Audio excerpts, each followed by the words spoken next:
we are thinking about the players and the technical team every time. But when we are alive, the humans are working.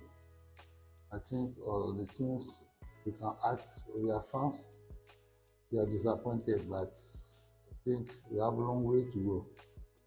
We need to be together, to think at the same goal to achieve the things we need. All of us, we know the thing we need.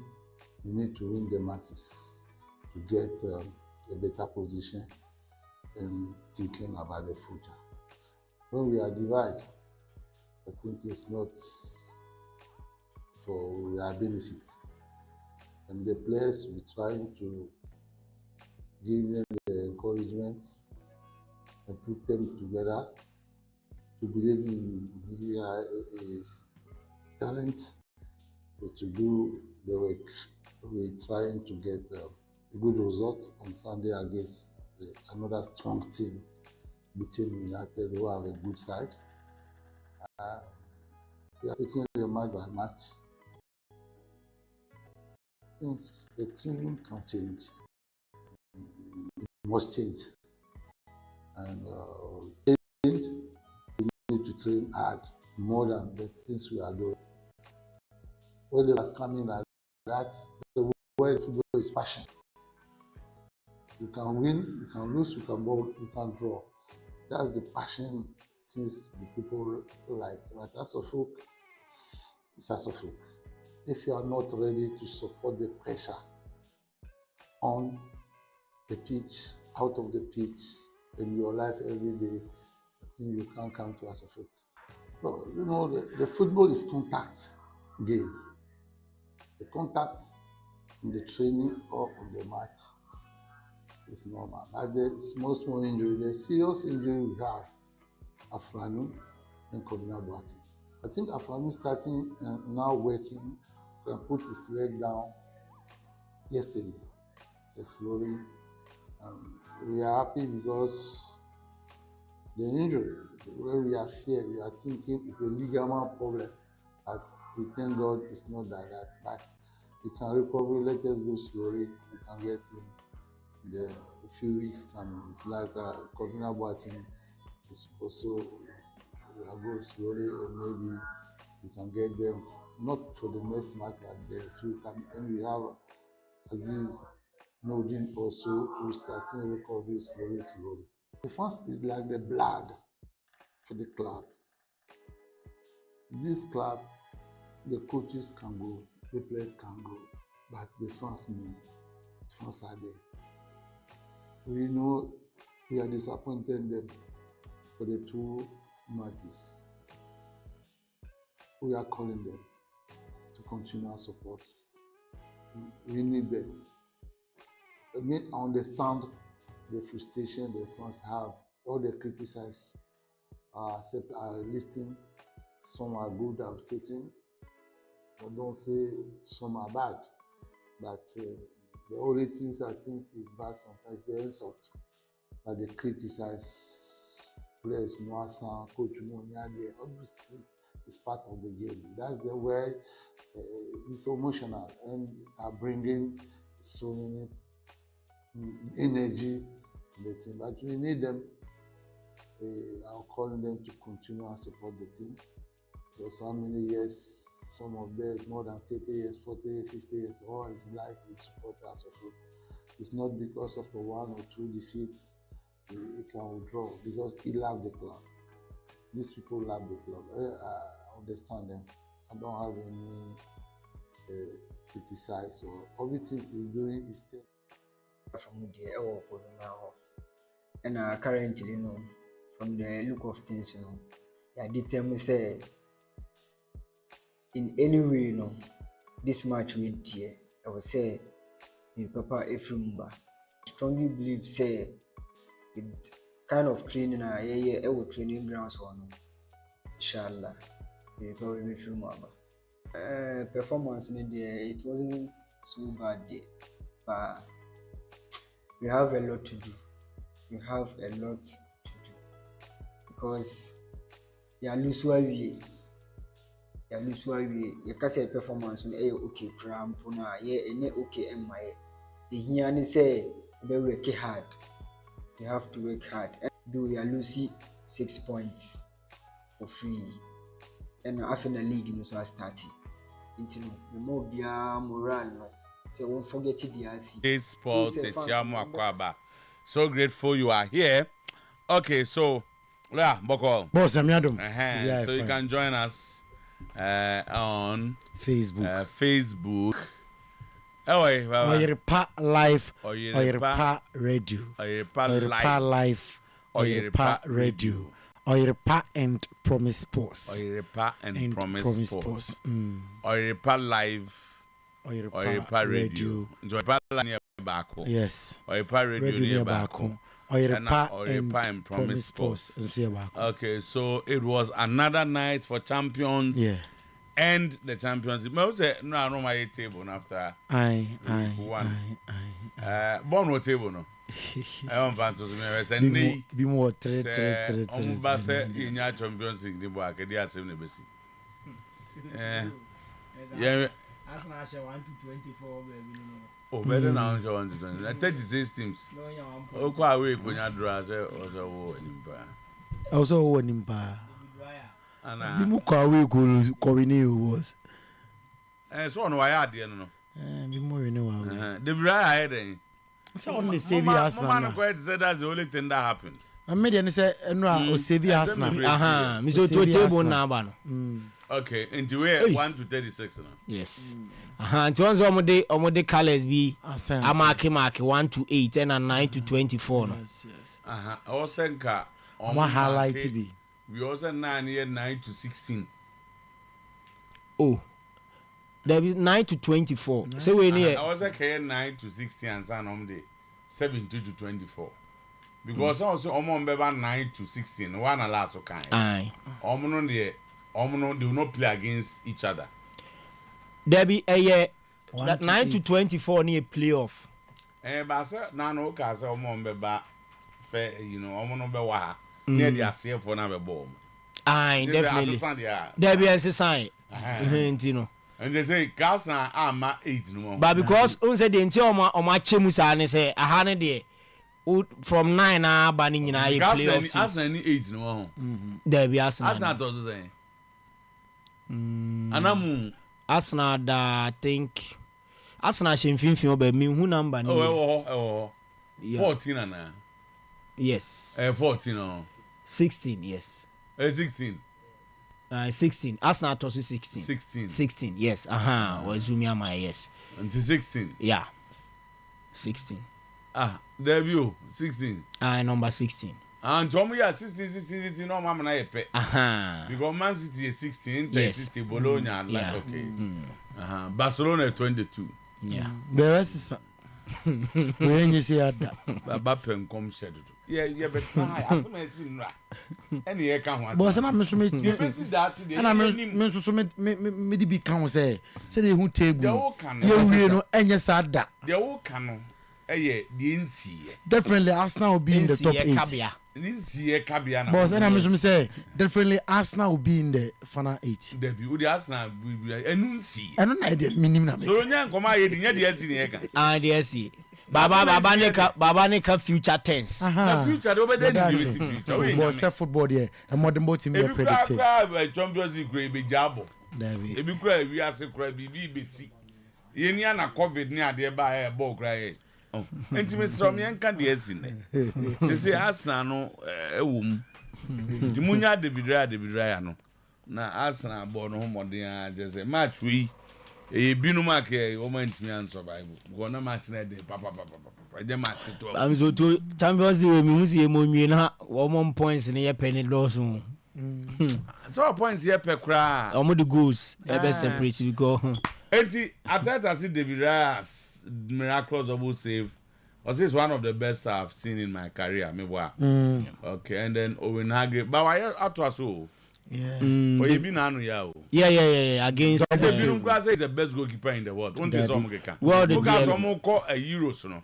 na ye kan raya asem wa na nkrofo e ma yenka okay well the there say ebinum si de why nansen England the betim the number 1 we are see the all ye nansen obi anyi bi say ya bo penalty no save what da wo say the what da no ba mi so to e de bo ase no asa koyi okay Tottenham bi si enye Tottenham anahin nansen bi Tottenham yes Tottenham so David the whole can here Aston Villa game no ni ti da sum yes go tim say save entrom say is about the best goalkeeper. So to we are say na no Thibaut Courtois akra nyo no anka Madrid. Oh, crucial saves. Crucial. Obi head no sorry ko yi. Oh, nya man of the match. So be ada man of that be obi. So be ada. So we now we. I don't. Ne David. Ni ti da ni pilo. Ne David Ryan na nya man of the match. Head bo no asa. Admiral Lukman so akasa Fonseca must beat Inter to avoid Milan sack. La Liga president Javier says Vinicius must correct his behavior to lead fight against racism.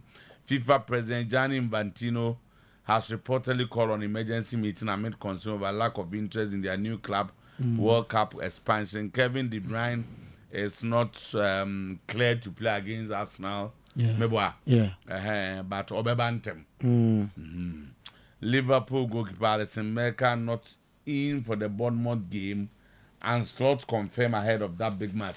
Tibaba the ever finding in Emun Tentem, you bet fear has a coach Abubakar Watara is talking, Watara is speaking.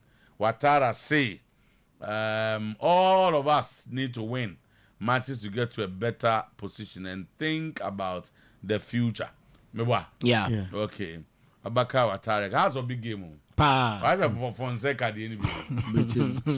Who's the house? He betim na say AC Milan Inter Milan no. Nti coaches me no a ene memoa de amom pam. Serious injuries na Watara kan ho asem. Coach Prosper Ogum has acknowledged the upcoming match against Young Apostles as challenging one. Yeah. Prosper Ogum Nate. Says Anate. Yes. And rana kankane ade ba you know klankane ade kankane abobo yale bonshika okay Municipal Assembly has officially assumed ownership and management of T&A Park still not clear.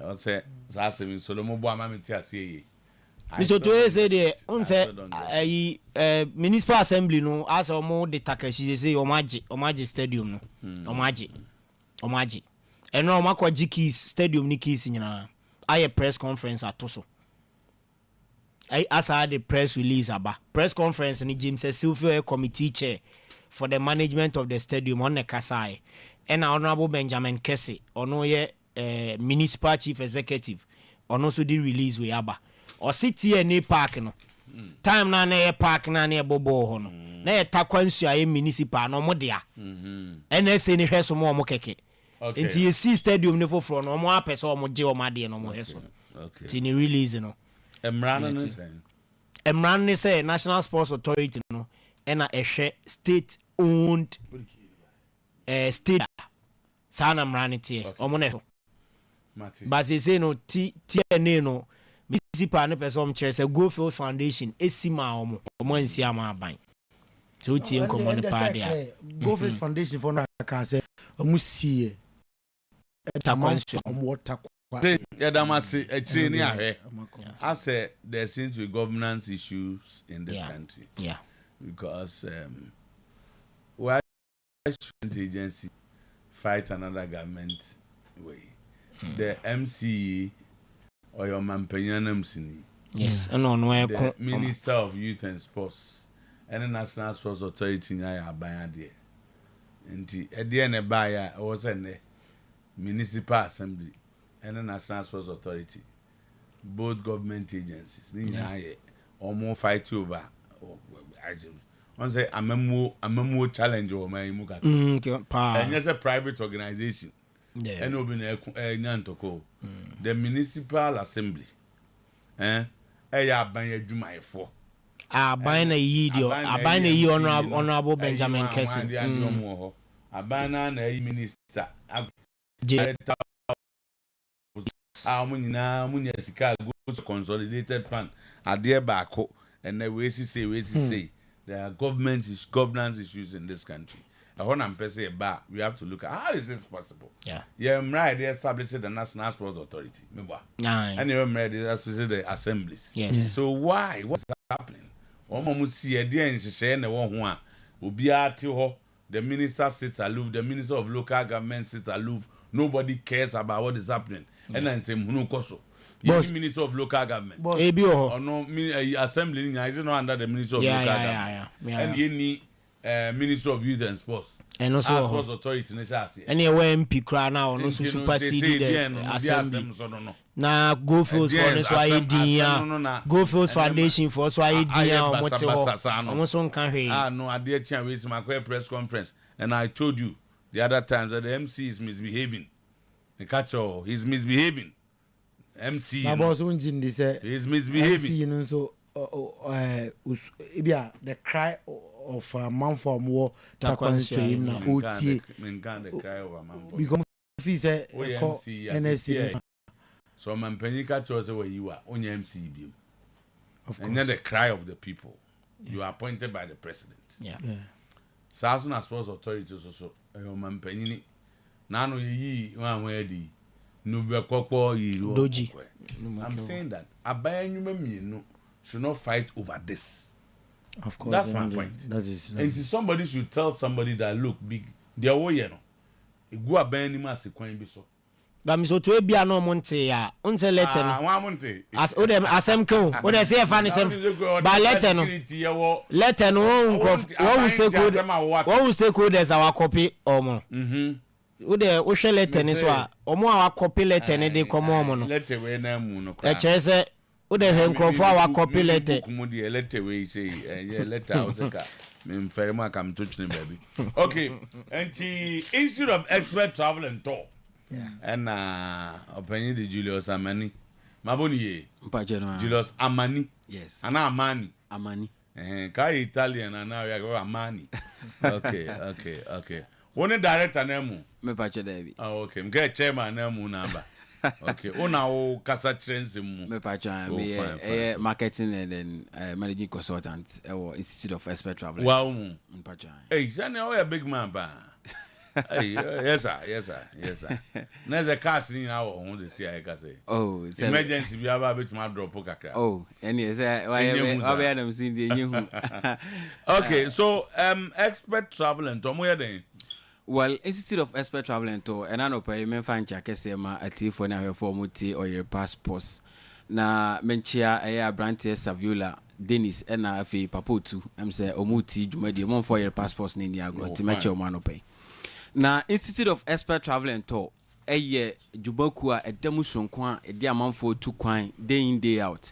Enti say e fa on krata sem ena visa opesa otu kwan de institute wo so mba assistil. Ni atoto on krata sem ayi bibia mana krojin se ne be ya nso betimi atu kwan no akonya sumdwi.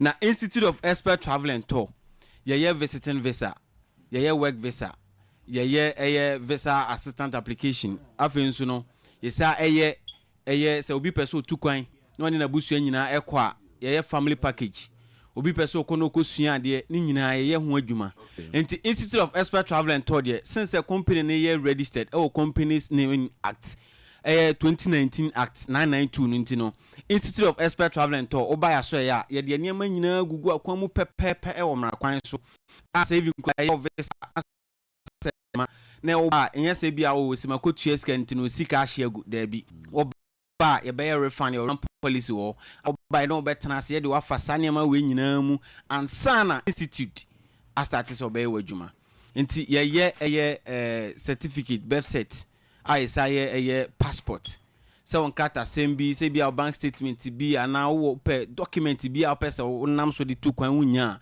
bra Institute of Expert Travel and Tour for so ye be boa na ye on kata sem nyina boko na institute e wo Kumasi Sofulai opposite soldiers barracks ba bia e ho de enya yira kwan kra nti wo first this particular numbers on Sabeka Institute of Expert Travel and Tour numbers ne 0539 858766 0539 858766 and now say 0539 899915 offer this particular numbers on Sabeka Institute of Expert Travel and Tour for na oni ye dinkita ho na sese ana na no pay niema begu akwan so no se institute de sebe mpanyimfo kan bi se obi bi agroma ye ninja o enti Institute of Expert Travel and Tour agencies na wa ma no ne no ayo mutime je offers bebre no mo de abre na yeso edi huduma na no pa me no ka se off begu dwa edi huduma sisi a Australia, Germany, Croatia, Canada, and afi Singapore, and UK no so a contract of service. Aba be go upon sisi a. Now we will be better say Australia no kwa nyuma ben kwa na wo. Australia no de enumpo e visa ye gi a sebe obi be ka say je achede koma agya de say nya hayo enumpo de very simple. Nti Uber Institute of Expert Travel and Tour for so ya. Sa Australia na ye no eno ye within 3 weeks na visa na ba. It's answer no dear and yet mining work, construction work, factory work. Say wow yeah health worker be a person to coin say palliative care, hospital care, and other cares in say lab technician or nurse, midwife. Wow person to coin be our say wako school, ukutan sanujuma bride obeko. Often so about Germany no so the adjuma no Hamburg. I'm no ka say and also the ye penipa mekuma numpe. Esan se quota no omo de baye no tinipa makoma kunum eba ya SCD yenko ba bia bio enti brane emfa ontu kwan kasam so de boko memfa nche otirimu se institute de mekoi se ne omo ye advert wo ye pamoni ade de se omo ye genu de bi entisa Oba Institute of Expert Travel and Tour for aso ye no betna ne ya cheche onwuma ne kwan obefa so sika sem na be boko enti institute de Oba mema ye mhihyew afenso adwuma na e Croatia no so ye contract work eno do nsa be hye nkrata ase ne ene wasan e wo court bibia na company no age atum na afi wakwakwa e wadwuma wasumdwe mu wa salary niema obe nyina e ka ho e be kire wa accommodation okwa enye problem ka okwa adwuma ka e do be ko nyina no enso ni nyina e ka ho aye free emum so no ye ko ye be Canada no Canada ye wo 2 types of visas I work Canada working. You open visa and you close visa. Now close one, I say, although Sabe Shen Kata say a contract only you might be call a for 2 years and 5 years. Now we the antisa Canada chasadin. Name open visa na our Canada no and we 5 years work permit.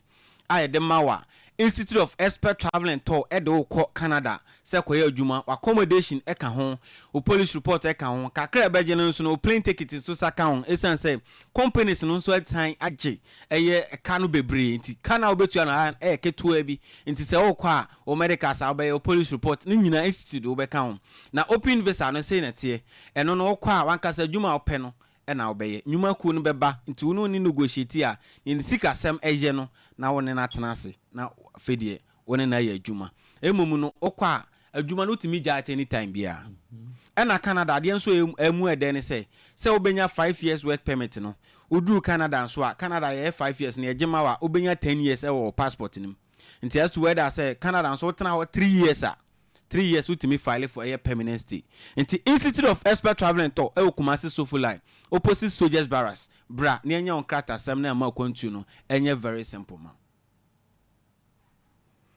Na me pese me say C numbers ne so bio. Numbers ne 0539 85 87 66 0539 89 9915. Offer Institute of Expert Travel and Tour for you know better na se ne ayon krata seminar boko na kwantu no. Okay, now can be fa so do nkrata ba na ma hwehwem. Krata ba na obi mfamra mo because me bad na me mfamra. Once a continue near na offer no we offer say oba ye bejo passport and no passport picture standard one ye je no wi a obo certificate bia wa fabra be kan ye beji because offer nti no de o mre hu pi na unlike say offer ni ho de normal one na pese wo ye say UK US na pese wo kwa and ye bejo document bank statement e bia wo landed property was asebi ye bejo nkrata seminar na de aka ho na de aye nkrata semama na bi wo ha obi pese me pese me tukwan ko UK pese obi be ware me enumpo de very easy institute no better say as to whether say ye be ma broni no kwa na kasa So person be waro and answer person alcohol arrange na call say okoye wedding church obi awaro na unya green papers straight away e wo Ghana no institute de di hu nyina adwuma nti institute de do tu kwan a ete say sebe wote bibire mu na so wote amano ne. Okay. Right. Institute of Expert Travel and Tour. Julius, say numbers no so be. Numbers no 0539 85 87 66 and 0539. Yeah, the first one. Yes. You no repeat answer. Okay. 0539 85 87 66. And I say 0539 89 99 15. And a Vodafone also 0504 69 42 09. This particular number, sir. You come so for like opposite soldiers barracks no. You know money didn't share anymore. Okay. Yes. Julius, na mean show. Instead of expect travel and tour. Julius Amani. Me da me friend Amani baba. Amani. I know I design a food. Say Amani. Right here, because they said the name na here. Yem fan says so. Yes. Yeah, no aka Institute of Expert Travel and Tour. Yeah. Institute of Expert Travel and Tour. Yeah.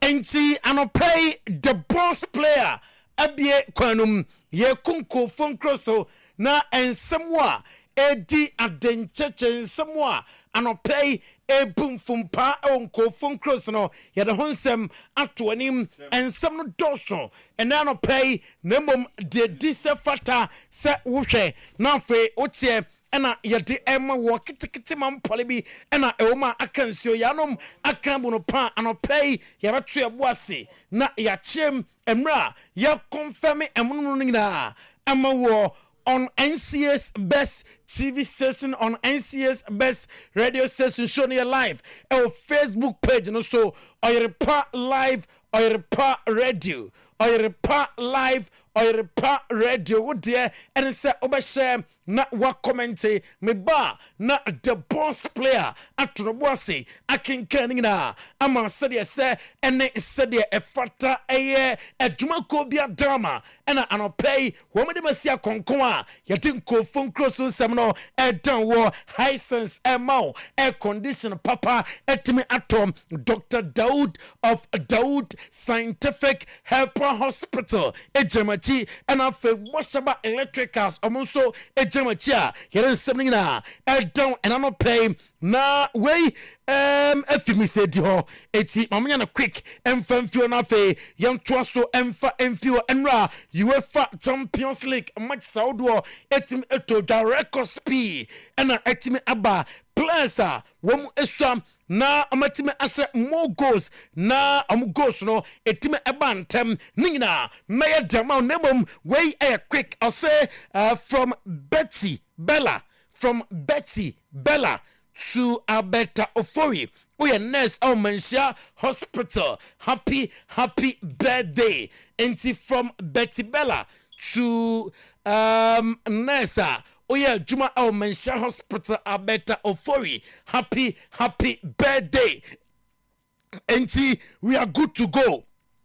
Yes, yeah, eti efi Ansu Fati, Lamin Yama, Matthew Kovacic, and Afe Fabregas and Jude Bellingham. Amasue ye plaza abusiam woma age na FM na amatimi ashe Champions League goals at the age of 17. 40 days and Ansu Fati at the Ayane Genom na 2019 after Lamine Yama say Otoso Mienom 17 years 68 days and Ra Oshego at the Emma Barca Yesan Semnom Altu anim now Mamin ko Atletico and RB Leipzig game num ebana wiye na Jimenez and Antoine Griezmann as 2 goals RB Leipzig at the academy ko na Antoine Griezmann and they two just na team no ɔmo aba pitch no so na ɔmo yɛ hungry sɛ sɛdeɛ tie bia ɔmo de no ɔmo nim sɛ game na ɛdan a ɛbɛyɛ 12 game ɛbɛyɛ difficult game na mmom ɔmo bɛtumi adi nkonim ɔsɛ ɔhwɛ the likes of Benjamin Sesko mo ɛne ɛkwan a RB Leipzig fa so bɔ ɔmo games na yana ɛdene ɛnra win no ɛtumi ɛbaeɛ a ɔbɔ ne mmerante no aba so ɔse adeɛ baako a ɛwɔ sɛ ɔmo yɛ wɔn adwuma ɛne sɛ ɛnra ɔmo tumi ɛkɔnsidi goal ofiri sɛ na ɛwɔ sɛ team no ɛtumi ɛyɛ more than deɛ ɛnra wɔn ɛyɛ yɛ no Jose Maria Jimenez ɔno ɛhyɛ the winning goal ɛma Atletico de Madrid ɛna ɔsɛ defensive slip ɛna ɛma saa goal no ɛtumi ɛbaeɛ na ɔmo yɛ ho adwuma ɛnra na ɔmo believe sɛ sɛdeɛ tie bi a win no ɛbɛtumi aba Diego Pablo Simeone ɔno ɛyɛ coach ɛma Atletico de Madrid Estadio Citavés Metropolitano mmerante no ɛna ɔsɛ substitutions a ɔyɛ no boy the likes of Conor Gallagher Lino ɛna afei Solut ɛne Molina a ɔmo ɛba game no mu no ɔmo bɛsesa the energy of the game ɛno ɛna pushi a ɛma victory no ɛtumi ɛbaeɛ Diego Pablo Simeone Atletico de Madrid tene ɛna de nsɛm yi ɛto dwa no pɛi yɛtene nyina ɛma wɔ Marco Rossi ɛyɛ RB Leipzig coach na ɔsɛ nukranie ne players no about 5 to 6 ɛyɛ under 21 ɛka ɛde akyerɛ sɛ stage no nkakra afei ɛna players no ɛho stage no inexperience ɛdi ne nya ɛnra na the better team ɛna ɛdi nkonim ɛno ɛyɛ nsɛm a wokɔ Marco Rossi na so ɛyɛ anɔpɛi ɔde ɛto dwa Atletico de Madrid star Antoine Griezmann ɛna ɔsɛ ɛwɔ sɛ ɔmode win wei ɛtumi ɛto ɔmakyi ofiri sɛ squad a ɛkuta Atletico de Madrid no ɔmbɛtumi akɔfa ɛwɔ Champions League no mu afei ɛno ɛyɛ Atletico de Madrid ho nsɛm ɛno no ma memfi hɔ na memra Bergamo Jewish Stadium ɛnra na adagye po so ɛyɛ live ɛwɔ Facebook page no so Oyerepa Radio, Oyerepa Live on Facebook, Oyerepa Live, Oyerepa Radio on Facebook. Now, what a double save from Raya, David Raya. Henra, na anyasem kitwaka, enti oko 1 quadrado. Ono aye Atlanta forward, or set Nukrenie, Jabeka and Sam. Fans no serve as number 12 at the Emma Atlanta or see jump pet no so na ohwe fans one was stadium na amuchie team na ampa eno ekachero se fans no so aya juma enra papa eno aya 1 quadrado Atlanta forward ninseba oti etutwa eno no pay Martin de Roon aya Atlanta captain or say na aya balance again na aya gamer aya end to end obia etime efa victory emane ye Ademola Lookman ose ayana edne sa oni team se beta Arsenal eba sa spaces na obenya na wo dia ball no sa spaces nya de se enra ono Ademola Lookman otime enya ye enti Arsenal ebo good game enra Ademola Lookman nsem enom na Mikel Arteta Arsenal manager was if you can't win you have to take the point we started well say game no omudi shomu team so say Arsenal ye ntimi nin kunim kra sa ye kona ye de ensa na eko London kromo de NC at least I say yetimi at the point etimi ko eyaduma about David Raya baso na player of the match me am busa me say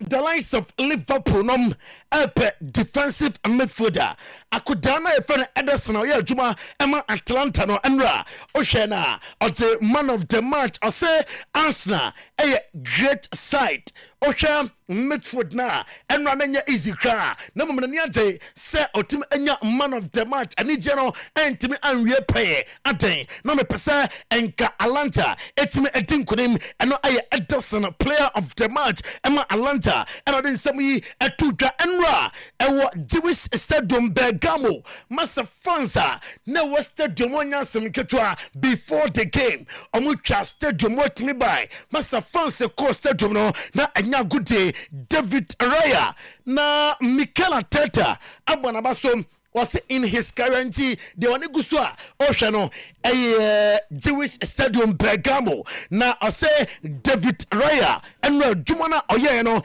in his career say goalkeeper a 7 penalty na player na san pimaba no san sevi or say in his career ohun bida and no Mikel Arteta na Gasperini or say Mikel Arteta bo Atalanta team number so na complementa Atlanta at the Mikel Arteta at the Atlanta no wa dmae or you happy and you smart run at the tuta na Mikel Arteta after the game I see Ukraine almost start the game no chances a buy and to be on track na owie upon the plus number so with the hero of the day David Ryan so obona so eti penalty no and when guso a ye de eche na ba panyae na wasa pim penalty no eti aba na David Ryan yidi afi wo Mikel Arteta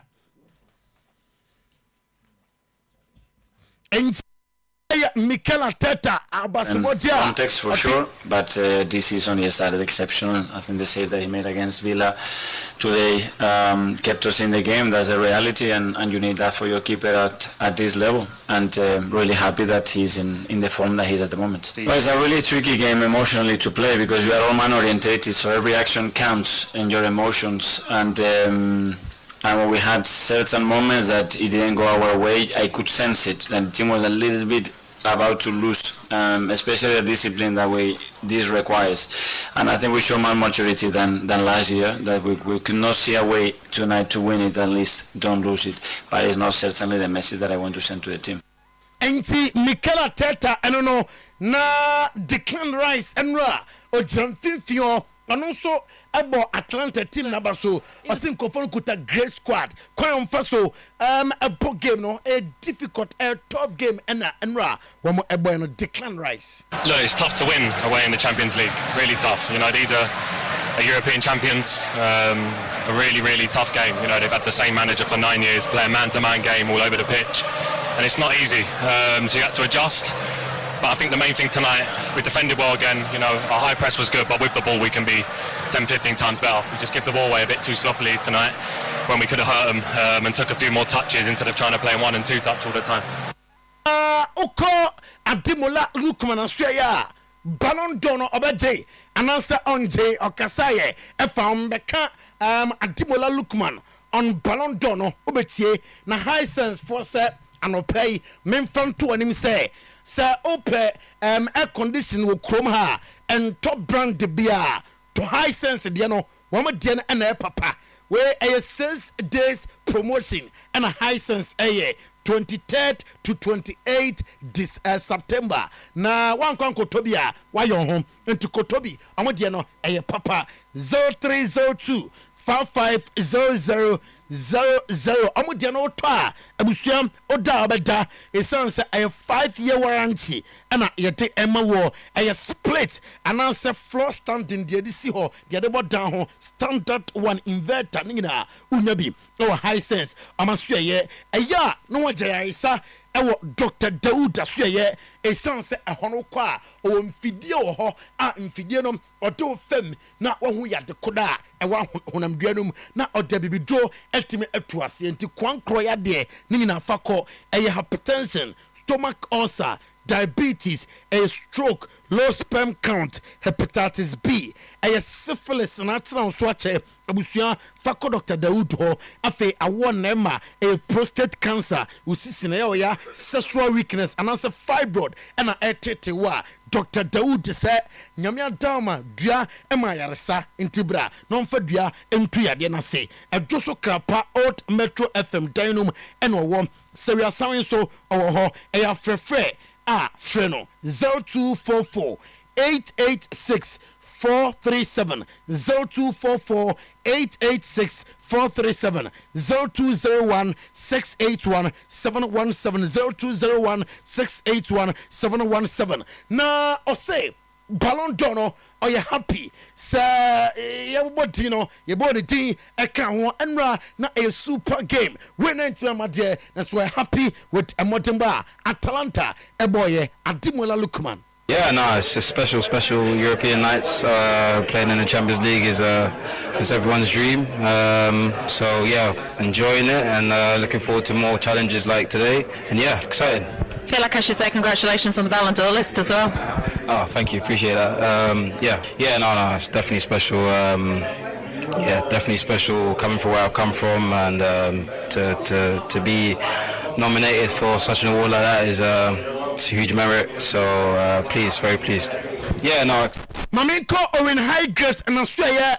Na Owen Higers akasa afa kodabia o share 2 goals our Champions League no mosia kan our Bay Arena Emma Leverkusen oye Germany ni your friend Florian Wirtz na o say Florian Wirtz no ono Mike Owen Higers officer Mikel Arteta ebe pepa se obenya boy no ewo Arsenal nambom ono ya futuo a odi ebe ma boy ne se obe movie from Leverkusen onkonko si akan emfa ema Real Madrid ananse Manchester City or say or the Toni Kroos dia no ebe nhweso Toni Kroos na onyo obi a aye center forward do na juba bi amobona as number 10 amasano ema no gradually be obi a otimi ebo ewo defenders anim control games or say ne sabre no I say Florian Wirtz dia no eti Florian Wirtz okoma Madrid with the likes of Don Carlo Ancelotti no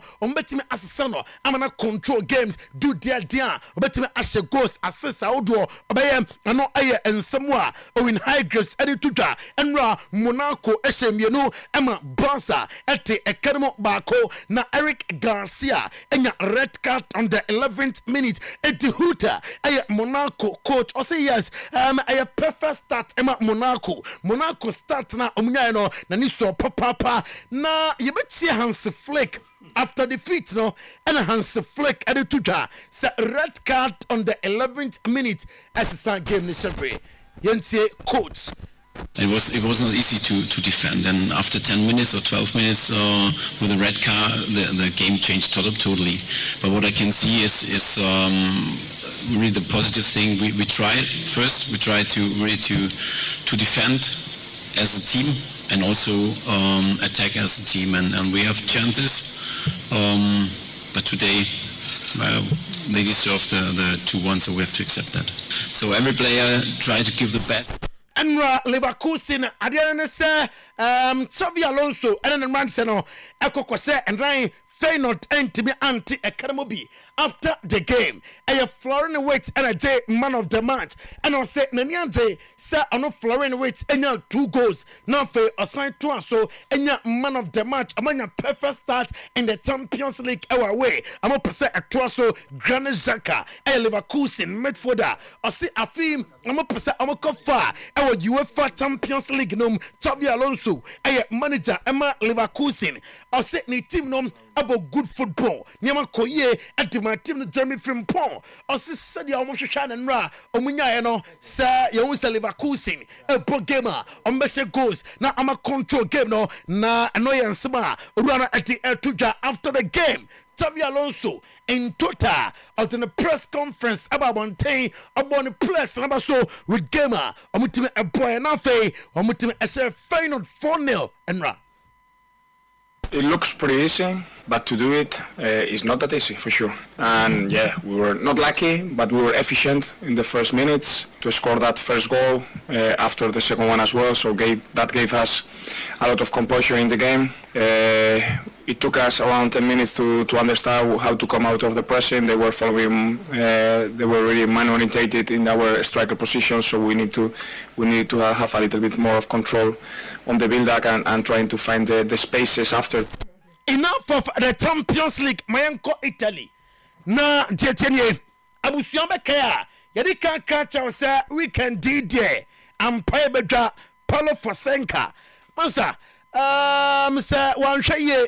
Na olusu pe abusuanse draw crown saving a job no and Bekachel said the likes of Mauricio Sarri Zlatan Ibrahimovic Ibrakadal Bramnom edin komo so both draw ewo Inter AC Milan game no a asembesi ombeja no kwan Federico Gatti Demeti HM say Juventus against Napoli ontimi emo game no bi eno aya reporter yensa eka uko Spainer Javier Tebas nensem nyina etiawa Javier Tebas say Vinicius Junior enokra racist tanta ekono so no enye namom ono as a player onsesa ni suban e wo pitch no so na osesa niema be koyie sansem no ni nyina eto betwa FIFA President Gianni Infantino Demeti HM say wafre emergency meeting na emergency meeting no enyina a club World Cup expansion amode aba no ase manfo ani nye ho nti amafre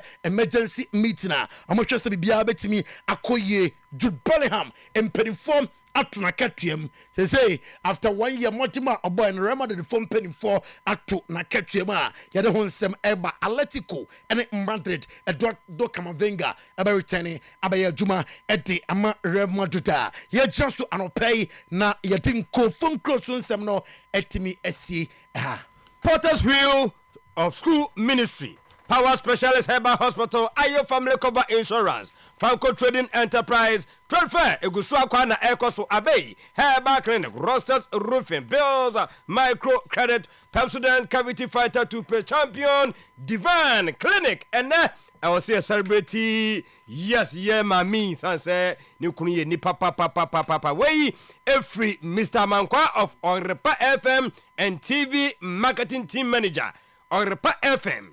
And TV Marketing Team Manager, Mr. Amankwa, was the Anweshe Nhokani, Mrs. Rahel, Kodia Amankwa, yes, do not from Madame Rahel, or Chadia Ewo Dumasa Xavier Basic and Junior High School, and Mrs. Rahel Kodia Amankwa, which Chadia from your husband, Mr. Mankwa, also do Radinka, no, and this was doing Hunino, Emrem, Mrs. and Radidia Fee, Aka, Wumfi, happy birthday, Echo Edia, my Missawa, yes, or Achama Fancy, a high and outosment, my Missawa, we if Reverend Asante George Coleman, and a Royal Cross of Christ Ministry members, Nina, almost Unipa Penti, a radio one count, na win show, yes, Mame, Sawa, as a ne, Radidia Afe, Aka, Umfi, Meko Ankase Government Hospital, na Marishe Victoria, sorry.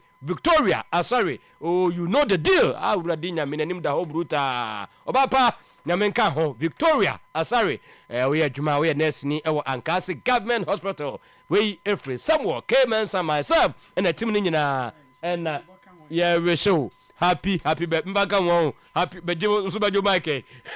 Happy birthday. On that note, yamrai na fe abusafo yanka wo say yes was say Auntie Nana, do not follow Madame Ophelia Tete of Upper Room Assemblies of God Church, Kwesimin team, Papa Yezu, and I'm a Kaiso Wadiwe Ebaya. We say Madame Ophelia Tete, glorious birthday, dear Tenny, Potter's Wheel School of Ministry, Abusia for Tutumeka.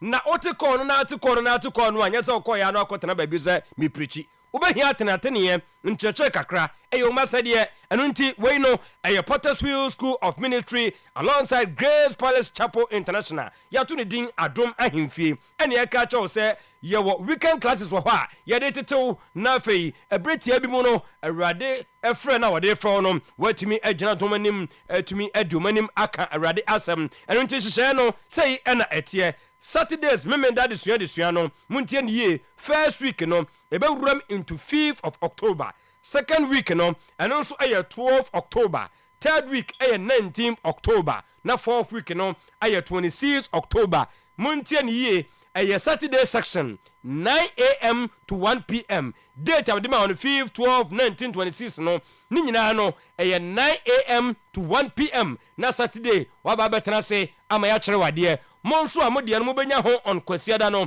muntie ye first week no 6 October second week 13th October third week 20th October na final week 27th October and also awia 2:30 to 6 p.m. 2:30 to 6 p.m. na ye da church ramade graduation no monshanenso 2nd of November 2024 and anopa no nkron ebetodwa ewa Amankwati school premises opposite stadium number near 0540 389 098 0243 213 809 na Potter's Wheel School of Ministry Etimateto Amawa Kwadare Ewo Eurade Asemu Detenie Power Specialist Herbal Hospital Mikopiem Ewo Yama Mekosu Dwe Yaho na fei hepatitis no watuasia ede amayan osahania kidney kompo hasunete esweneso enyesekan ono wade eka prostate na doso ewo system ni mu wakwadare papa oba bi na afriche eka kwanhia bo bi na akobo ye yemfa nko na fei yama mekosu Dwe ya nchese waduro ene ewo aduro me kana sa ye fei as Lake Bosunchu Road opposite Jasper Filling Station mu amuwom ewo enkano kwabenya pokuasi ACP Main Road takrade Anaji Estate wade primary school no ena eben 10 ye ena ye Friday the 10 sechana dodo na nkwa adwuma kwasiada wo nkwa adwuma adan ena wonyo ho adwuma enti usisi no obeyi amama de afrimu dia bema wo hia girikagiri heba mesha dibomodem na ye amama ne fru sisi mu a de aka no eye yenkonko a hu so yes obana hu so mensam no wa free 1 ekotu miwie ne sa wie pa na maka so heba 10 heba mesha and powder nunum bi na system no enya strong mo pese mu 2 atire no asia momodem na fei monkope ne heba mala mesene bi so ennom mu a wabo wana ma wano form no mu hia kofka heba mesta ne kwakra mu no obehia se ampa obemode akona so ye no akope edoya heba tonic ne bi no onum etima toso wudidi a wa filie do na bruta Mr Heba Apidang Fediment Dani Heba Colinac Angelos Tabia Adia Medhop Icon Pharmacy 0244 544422 0200 3838 31 ayo family cover insurance fa honkobo mo woda no wada yo sentini se 15 cities ni bo no nya din bia sa o opa tuane nyina afi mu ni nyina ebom opa so abosome no watetom kokro bosome bia no watetom kokro wankasa wa register e wo phone so no de be ya bo no se obi nkase samra o yare ekoda hospital 300 Ghana efri ayo honomo na eko hospital kra okokoda ye no ne de ahwew eno achi wabusuafo ensia na no so akova mo obi nsanka se disaster bi emra se de Amos Mensa rather shouting baby or doubt him say yes ja to ho Amos nti Amos wo wie ya pe na me share ndi wie no na me de na wura mu say Amos fa hokobo ayo family cover insurance said be ya we no ka disaster see ye pe no 15,000 Ghana yes je ahyasia na wo de fa to tontade because won tade nyina no etumi ahye na fa no hwetwa ho na fa yensan turn back de obeye nie star 296 hash star 296 hash of phone kra wono na wo dial wo sanin ape no tie terms and condition kakra e free ayu family cover insurance ho eba phone de obi akra bi na mom kra ne papa ne de franco ho no mkoto no Mum here Nokia, Samsung iPhones no ho we pass smart TV 32 to 55 in tabletop fridge alongside Franco air conditioner ebo 1.5 2.0 2.5 HP CCTV camera no ya pebi boy adwuma ho no mo pebi bo hotel ho school mo no mo san se wunim ne efie ho ekoso ewo wunchi obenya ne sa na ye kamade a ye monitor video anytime anywhere screen so any da ho ye kuma se Ajaba Jewelry Challenge Bishop YFM one mo adum old Melcon Kofo Clinic New Kejetia Franco still was a phone no ne papa pa ne fie ni ho 0245 316969 0245 316969 trade fair enra ne fiti ase massa na nya asem ketua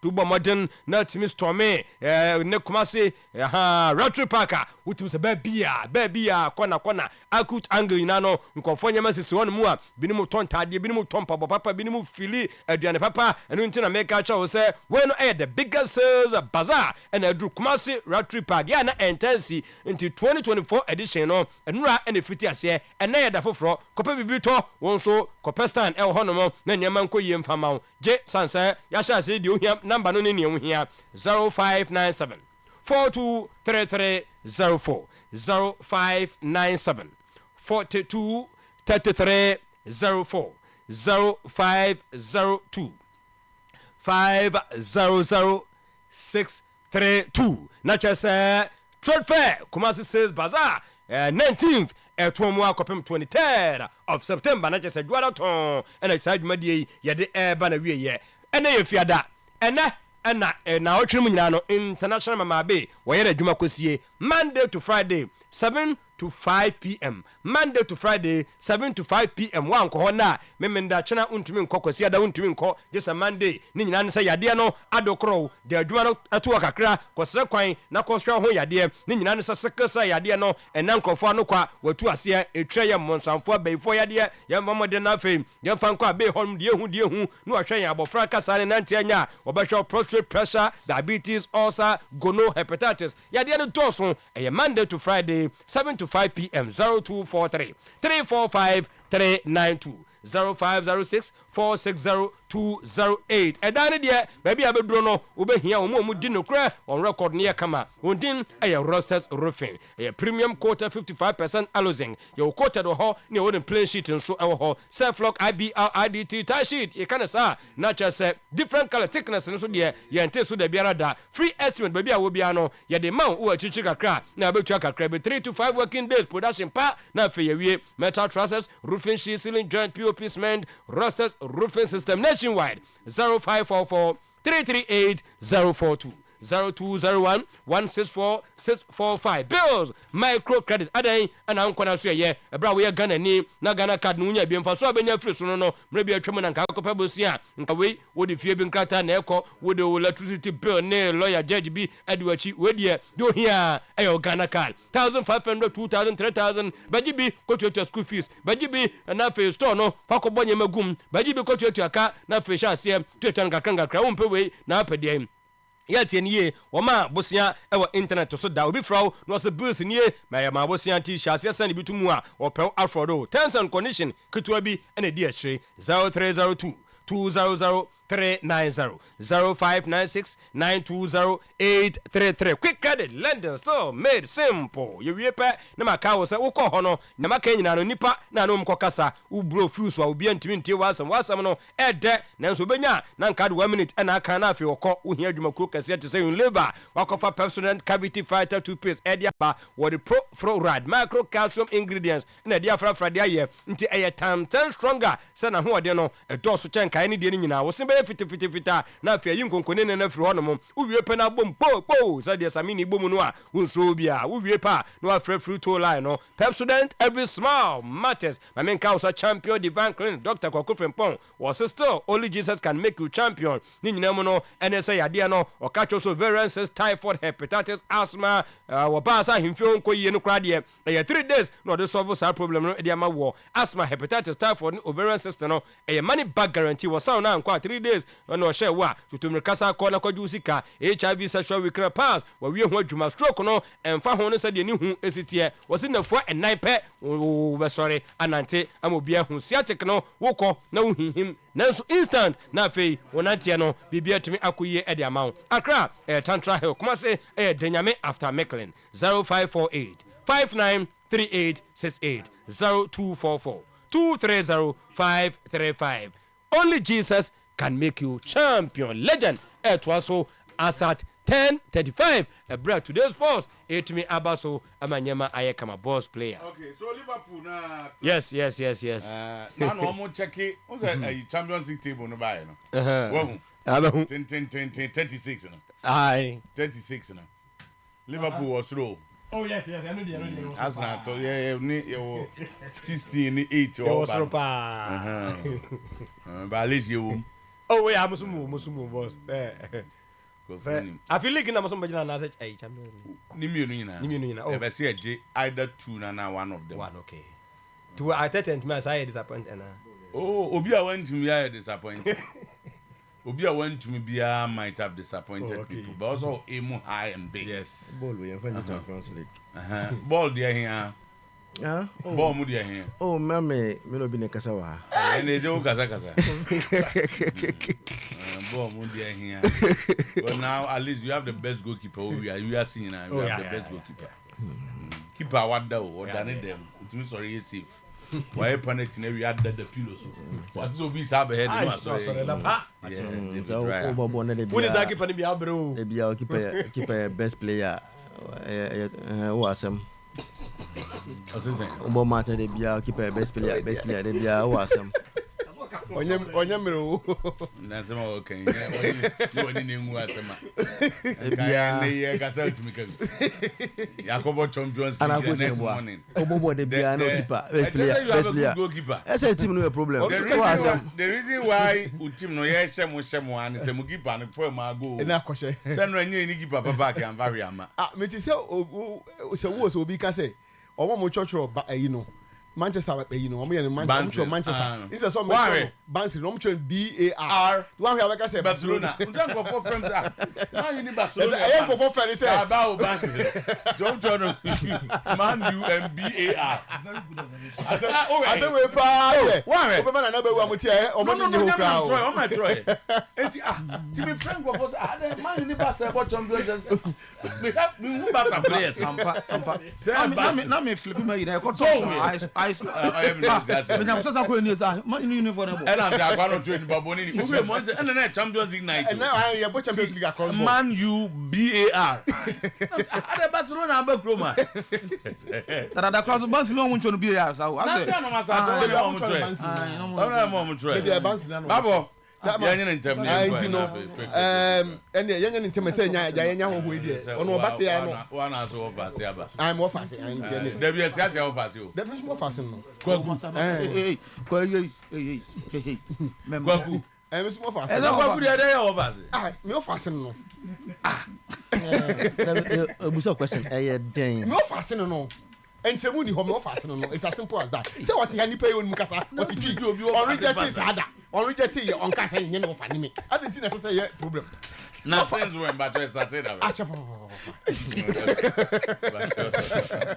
Bacho what yani airline coach akwaba yeah eja and then never two pay and am ebusa wo them say discuss one edena UK ni ade de omtimi maintain omo pitches no ya edena pitch no kama uhwebia no wani age second one ye talent development it is saying and until you're ready for ba and what is here yenya ntem because we dey emu pi two of an ka say that boss wow utafita fra are abekari yo power no stop ranting behave like Barcelona Tama Yanko stop ranting behave like Real Madrid supporters stop insulting us the insult get into us your insult is becoming too much exercise patience and we will give you results coach Prosper Nate Ogum admonishes Kotoko supporters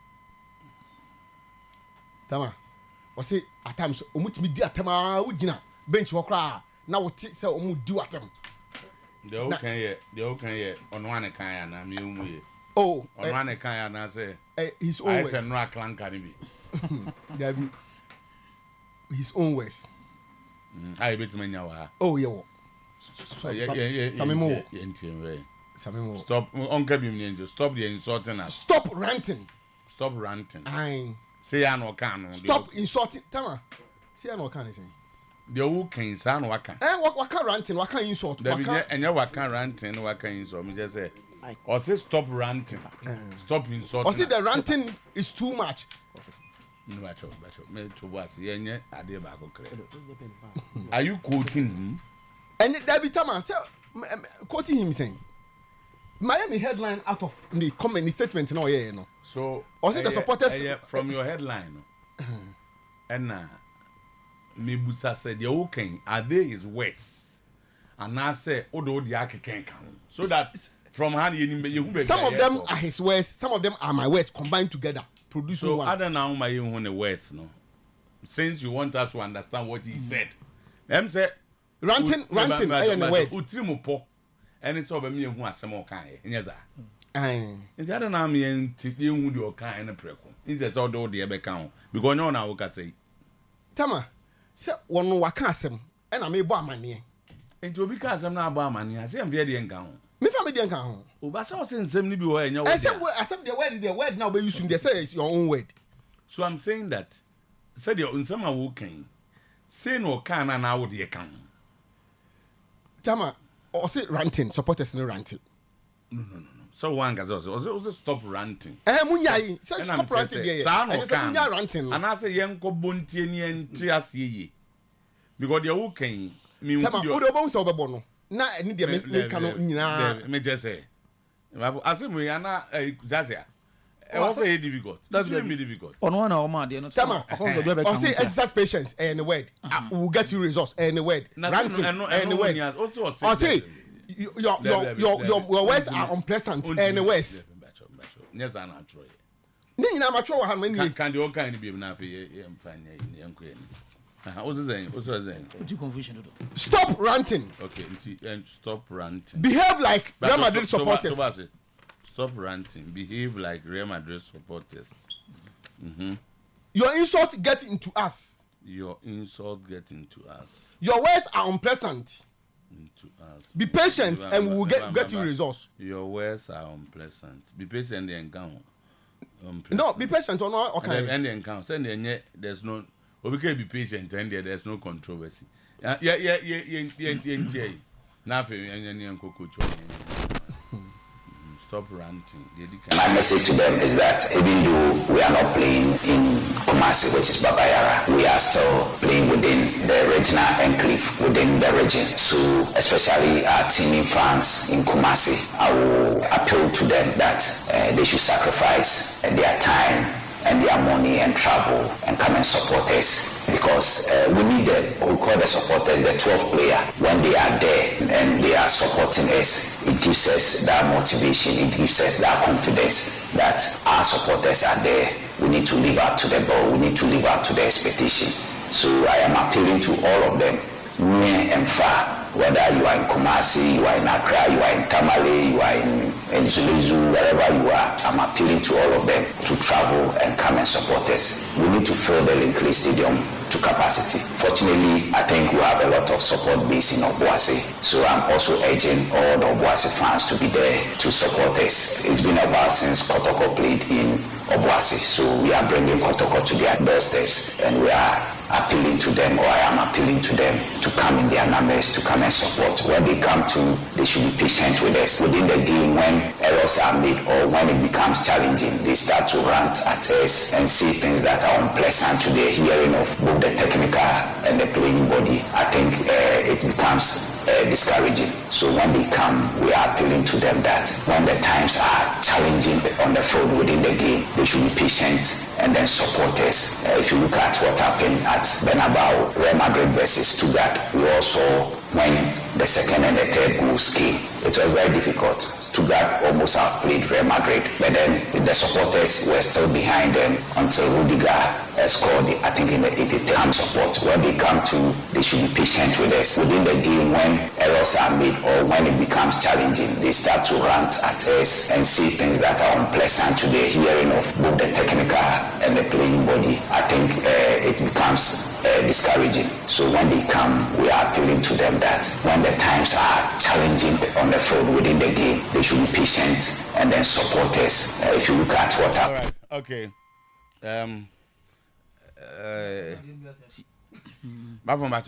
Yanko. I think we can make our own judgment. I do, but I want to confusion or critique. Coach na can somebody the power. How you support out here? Utumuze wakuma beto your mama. Ube fadi coach you can. No ko picking who use words. They can't say mama support that one and go. There's one person ko support as bako was akwa ko match na. They are so creating. I didn't answer so answer no pay. Na bi asema mi no me bra na ye no nye. There you are. Fast no gas on so fast. That's all about. Aba.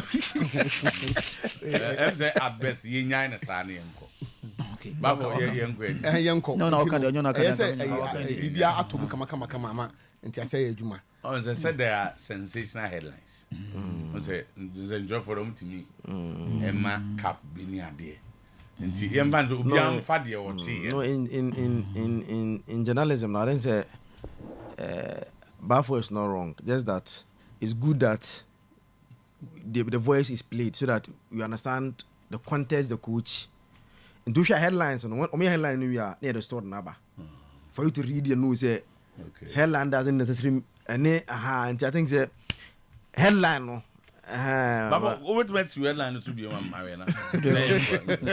Stop ranting, maybe next one a day. Behave like Real Madrid supporters. He didn't say Say one man who. Oh, what did he say? No, he mentioned about. He mentioned Real Madrid supporters. And young one next one then. Next one. Sorry, in regards to say behave like Real Madrid supporters now. I mean, minim say Ogumo Kohoda there and I say Real Madrid supporters. Minim say how much I'm rant here. I don't know if he has seen. Timintia said the interview because say behave like them. Thinking to be a rant to cry. More fast Bama no Tommy. Hey, no, I think that Oyusu, the case study was Madrid against Stuttgart. And all case time one go no buy, you know. The supporters were calm. They didn't rant at them. But as a double support team no to say Rudiger Koshi go no Real Madrid win. That example and was so you give a specific example. Team go tier the room. The room. And my tier no. Be the be am vindicated na. And they would all have vindicated. They are one man. I one man can. They will be vindicated. No one can. My message to them is that it becomes discouraging. So when they come, we are appealing to them that when the times are challenging on the field within the game, they should be patient and then support us. If you look at what happened at Bernabeu, Real Madrid versus Stuttgart, we also when the second and the third goals came, it was very difficult. Stuttgart almost outplayed Real Madrid, but then the supporters were still behind them until Rudiger scored, I think, in the 83rd minute, and then Endrich also scored in 90 plus 5 minutes. It was all because of the support. They were rooting behind them, and they got the results for them. So when they come, even in difficult times within the game, they should root behind us, and I'm sure that will motivate us to go the extra mile to give them what they want, which is the victory. Oh, okay. Have them to proper. Oh, I'm so to me that's it. That was also you know. Because it's it will not be fair. None of you see, and that's what we see. And then the MV say, no, for Sabana, the way, but I correct it. The example of Real Madrid was specific match. Yes. So Real Madrid versus Stuttgart. And no can they see her. One can say the way Real Madrid supporters always behave.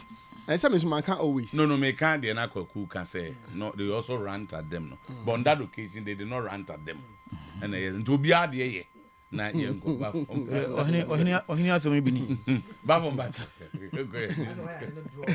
o ba se ke na sanity ohini aso mi bini Tama, the dispute, conflict, quarrel and impasse between Honorable Benjamin Kesse and the National Sports Authority has reached its boiling point.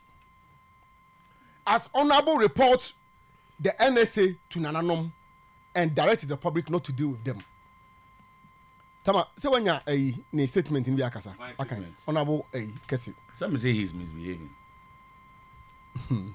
Maybe position, he's misbehaving. And my position is clear. Or report to a woman and animal, or Nananom was saying, the Honorable Nananom didn't call her. Honorable an appointee of the president. When I hear Omampenianam Sini area. Now, the National Sports Authority, as we are a buying agency. So I'm saying that when there's a dispute around the Patel Stadium, it looks like the Honorable is relying on the people and an anonymous to get Sports Authority out. But don't guys and when his appointment is withdrawn, on your Honorable Beam. Intimun Tunofo, so on Tonomwasi. No, you the populist approach now we use. Tunofo, so Adam for Nana. Minimum. Oh, MCs and DC are appointed by the president. And you are another government agency. You should deal with it at that level. That's all I'm not quite so. Maybe that's my problem with it. Yeah, you may not understand. Who hear or copy of the door soon? Or copy or just what the aquatic pa, Jeff Cracomombi. Okay. So, Mama. United we stand, divided we fall. The team must change. We need results against Bechem on Sunday. House of Folk is still House of Folk. We will be back soon. Coach Ouattara speaks. With them in the West. Oh, that West. Zach. Oh yeah. It was a very good day. I think the only thing. But you are Champions League, no? Michelle Arsenal didn't be second half now. Oh, okay. Yeah. Never be Busa. On TV, you know. Yeah, Arsenal no say you born no can different. Omu wintem. Omu check kwam. As I come out, I don't know. Yeah, I don't know. I know. Omu wintem. They say I don't want body na. So yeah, Arsenal. There is even ma. Omu na we chire hon. No, you can Arsenal. So omu dia no mana. Yeah, So to the Champions League matches. Eba so. Na me hwe Monaco ne Barcelona kakra. Na I think say once again then na what na we say this passing from the back here about football me. Ain't a free back. Because one test again. Apart from the fact that Barcelona lost, he gave a pass that how bad the pass was. Emma Eric Garcia in trying to recover, there's a foul, no red card. And he said, "Born Obama is the picture na area Akasama because time now next second or Jib no Kutabon. He had two good options because then the two center back in open up on the picture. He could have easily located one of the two center backs, now all the pass now more. But the second decided to say he's going to the middle. Now middle no. When Garcia was coming for the ball, realizing he was being pressed, he decided that Uncle Fabon went on air with rather because he was being pressed. So he had said, "Be born Uncle Fabon you." Like not on Shabon. Then the second gave him the pass. Then that pass forced Eric Garcia and he born again. Say all the picture not to one coming so I understand the how that mistake from test again. Passing from the back. Passing from the back. Then for some Garcia is a mistake now Oyerepa because I believe with 11-11 there was no way that Barca was going to lose. Like if you come with 10 men no, you could say that at least they were in the game. So look at the ball on your screen. Test again. She had the two center backs near secure mono. And the easiest option. And like so pass here. Not the man. Or come out the ofin no. Say be the too technical. Pass ni bi o ha. U keep a pass ya unya nti this how yen chengo for ye ball no ye po ani akoyo. You are be no. Now pressure where they pass the ball. Because when Garcia na Orban no. No who say Ghana president no unto share the image na from na. Garcia was running from the ball. Because when say ball on pinch ball ni biom. Then the second thing to say me the ball no come no. So the man na kwa no pressing no ball no next of foul no. Aya red card na buy then Barca in trouble. Good game for Monaco. Who's already on my Barcelona in a friendly game. Omo cup game na omo ball. Have a good team. Then and round so omo team show by 2-1. Salus was a very good game and in honor ye more Monaco about so. And you go Bergamo. Now there's one thing that Arteta, I mean now okay say Arteta na admit to say he learned a lot from Jose Mourinho. Yeah. In terms of the defensive approach to games there. Sudden do from Mourinho on one to coach and you give us any but you imam see some me ka say to boy me but say minimum sauce me dey oh what boss being trouble type say caption just Arteta or Mourinho ebe yaba ebe yaba so on one but say sa aspect of defending the day Ocean from Mourinho pa Arsenal are doing something recently so that's me can one say games that they do a level where they admit say they can win. The approach is different. Defensively, Oma organized in a such a way that they are very difficult to break. And you would struggle to create decent chances against Arsenal when they decide say now the game either we can win or we are leading. And let's defend and get what we want and go. Omi very very well. And the second half of the game was a bit boring because of the approach.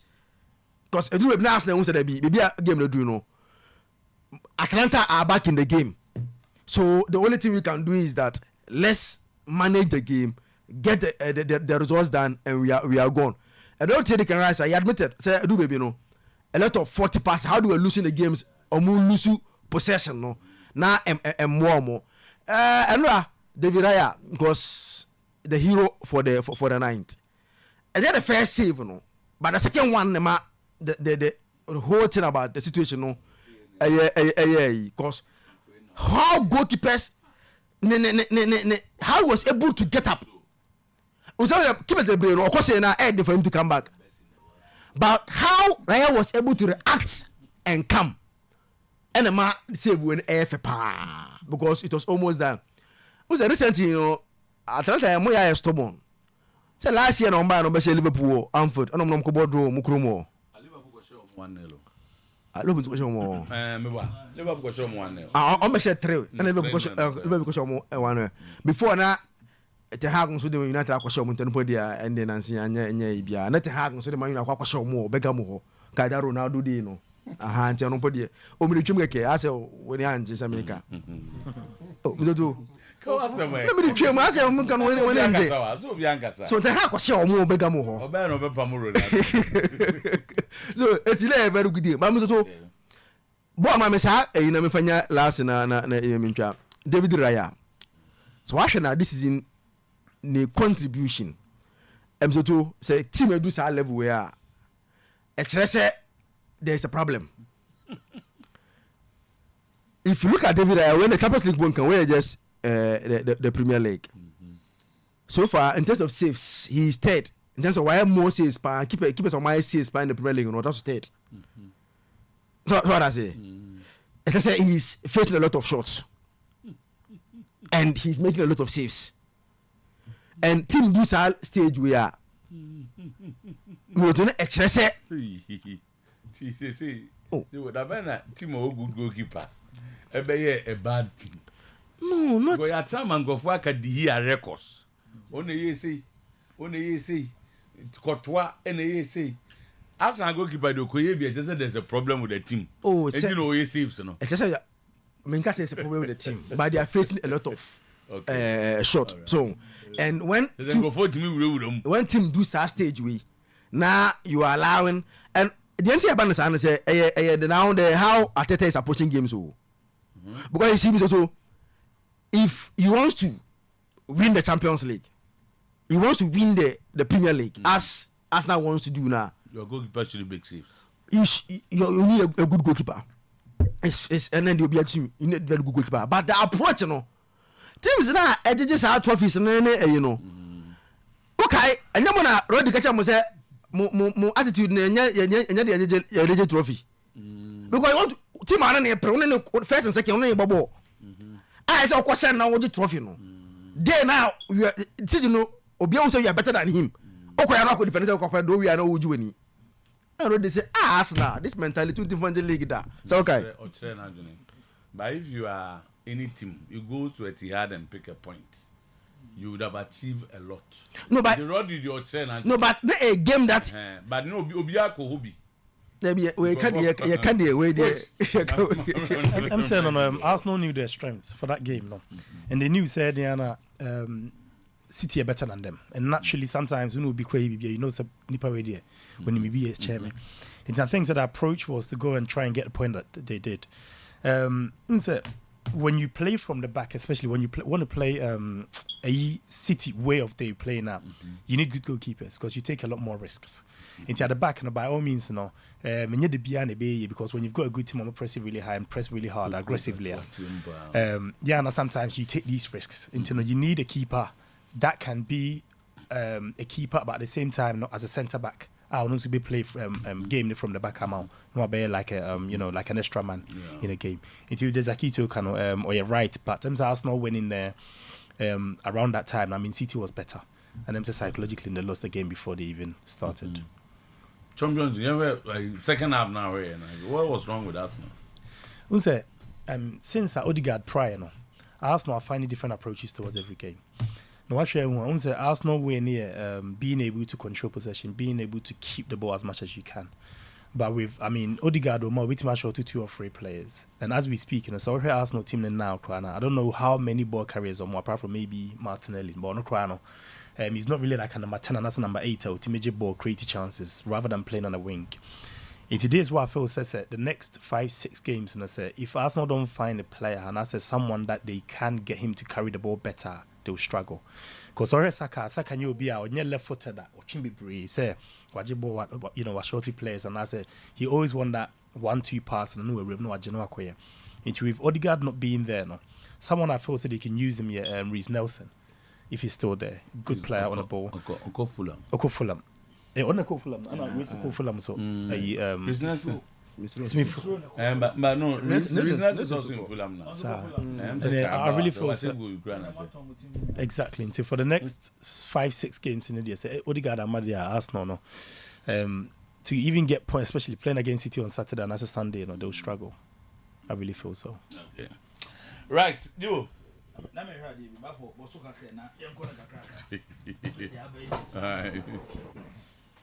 Sorry, Tuesday game maybe. Was it Wednesday?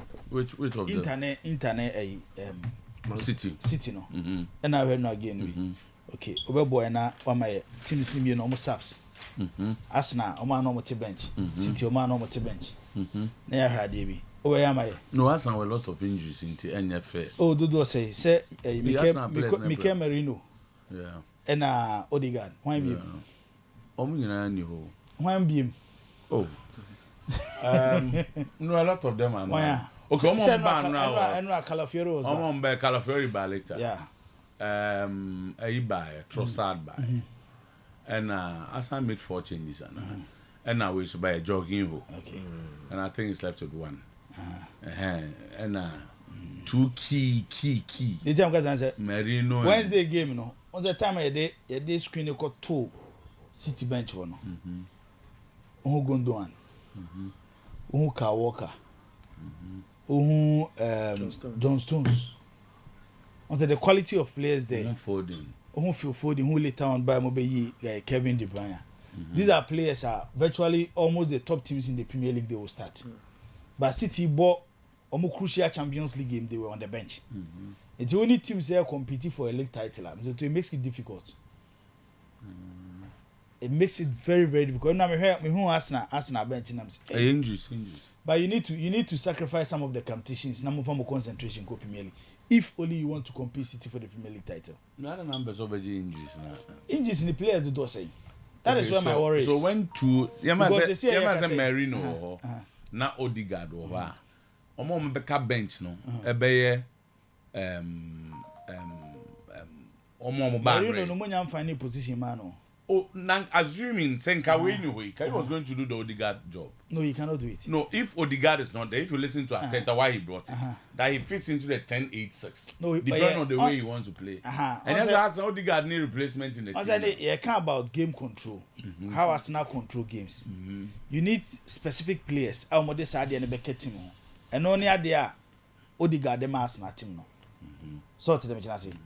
Say he's technically gifted. He's the two club born the person the born here no there. Or the calmness bet team him. So what I say.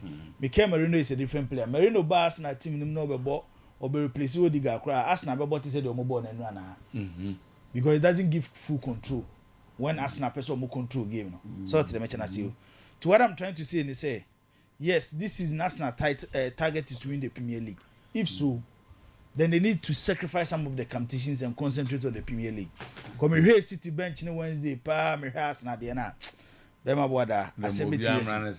Ayi test again here you can asem. Na you can goalkeepers asem. On say the entire make say statistics dey be an analyze it. O fa na the two was the problem beba. Kazakhs are boy me hwe other teams no many Arsenal so compete no. Omo goalkeepers board do akọ omo so ne dey atoneta. Can no so beboa. Say oh, say why 14 saves. And say over league na goalkeeper saves pa raya. On that third maybe on that third okay. And tie bia na afa other teams ni so. Almost go goalkeeper say if say bi omo ya ade no. Saves do say o say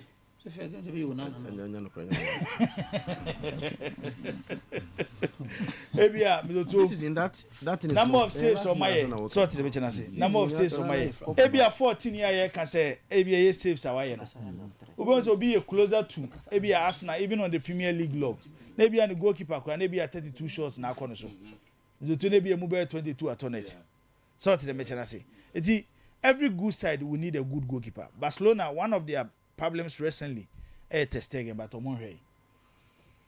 a top like Barcelona, ain't me from goalkeeper and coach Champions League. 98 games, no conceded 85 goals. No. On your fit for Barcelona. And you keep Tio. Champions League final now you born Wembley.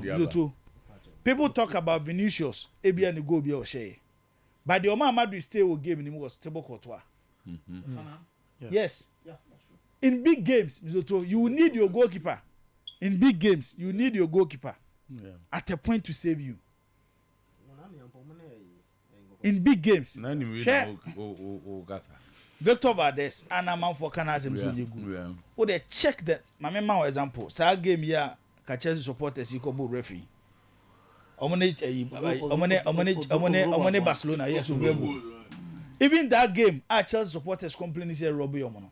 Check the number of saves Victor Valdes here in that game. It's a true crucial moment. You need your goalkeeper at a certain point.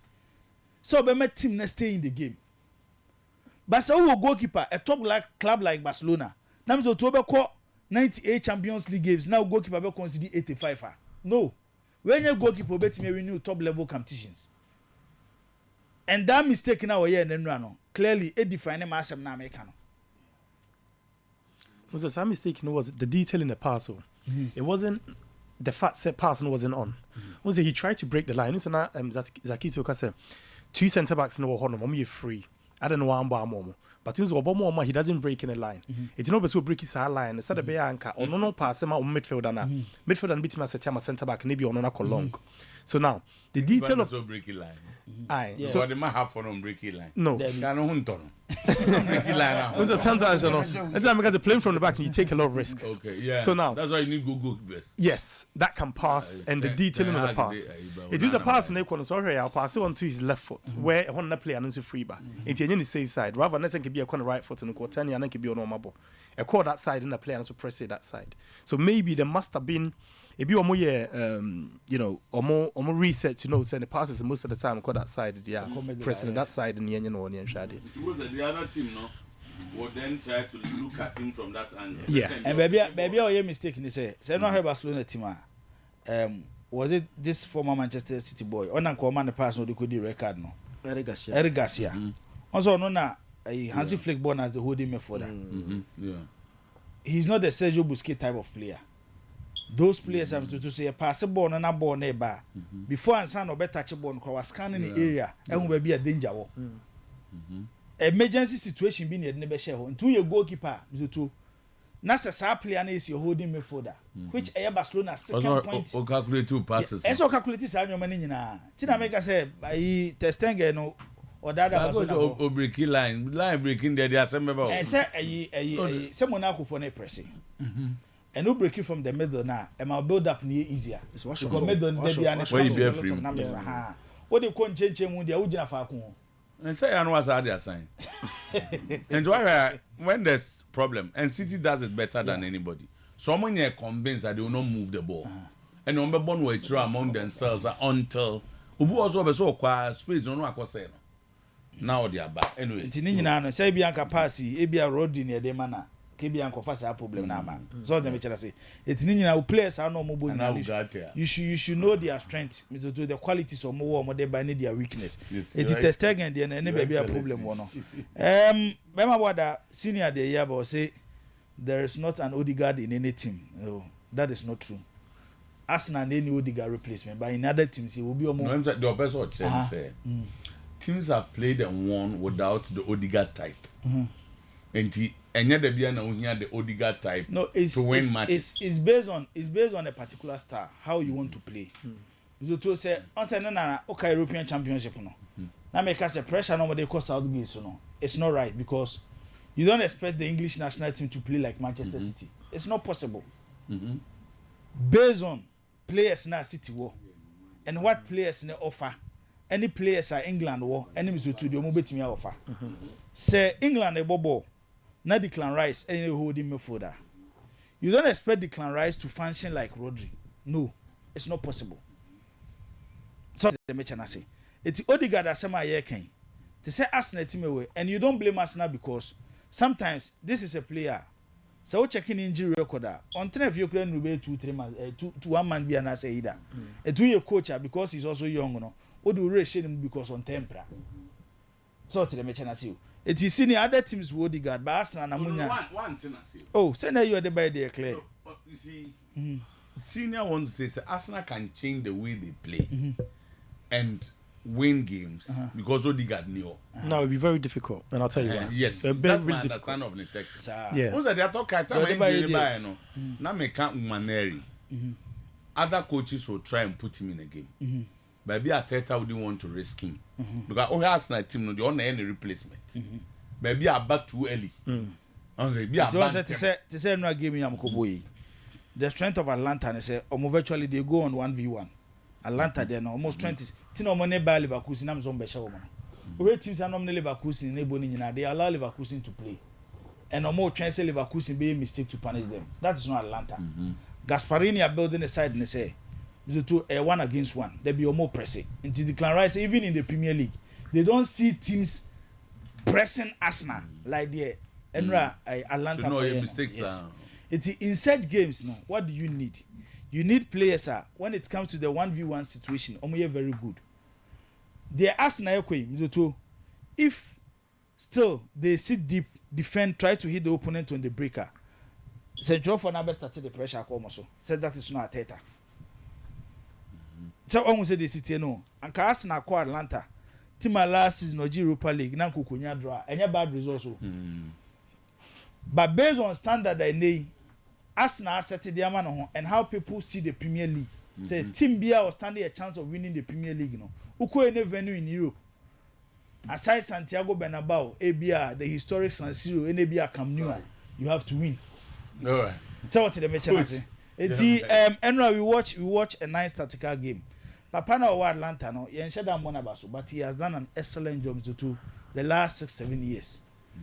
Check the number of transition on my players if you know the Biba players if you know the Biba players if you know the Biba. And who your coach? Kolasinac mean I refine. Yes. Playing very well. Yes. Board there. Set time no ba Arsenal no. Na pressure wo. So to the match na see Arsenal person ye bibi but na Arsenal no pempe so to ye player near do that particular moment obi an we class we ya there nti I think same to and we watch a nice game and again say the year can right here in the Arsenal for original game rotate penalty a tornado tank here kasenka 1-0 but importance of having a good goalkeeper at least obetia more stay game and na raya and we na game go cast some continue. I'm not saying Arsenal has a lot of injuries. Edward.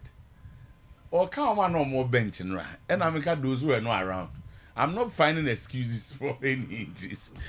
Coach, Mami Musa question. Let's move on. We're going here me pa. Eden and government any pitches. Ghana. Otis say Ghana a bit mark of ball outside. We fear those things. Is it difficult to maintain a good pitch? And I say how are they able to do it? Because when I'm go out edit that a green camera. How are they able to do it? And now we are not ball happy with it. Oh no at all. Senkaye kind of grassroots football. That's a cool teams are mobile bad pitches so. Committee makers okay, it could be better near them.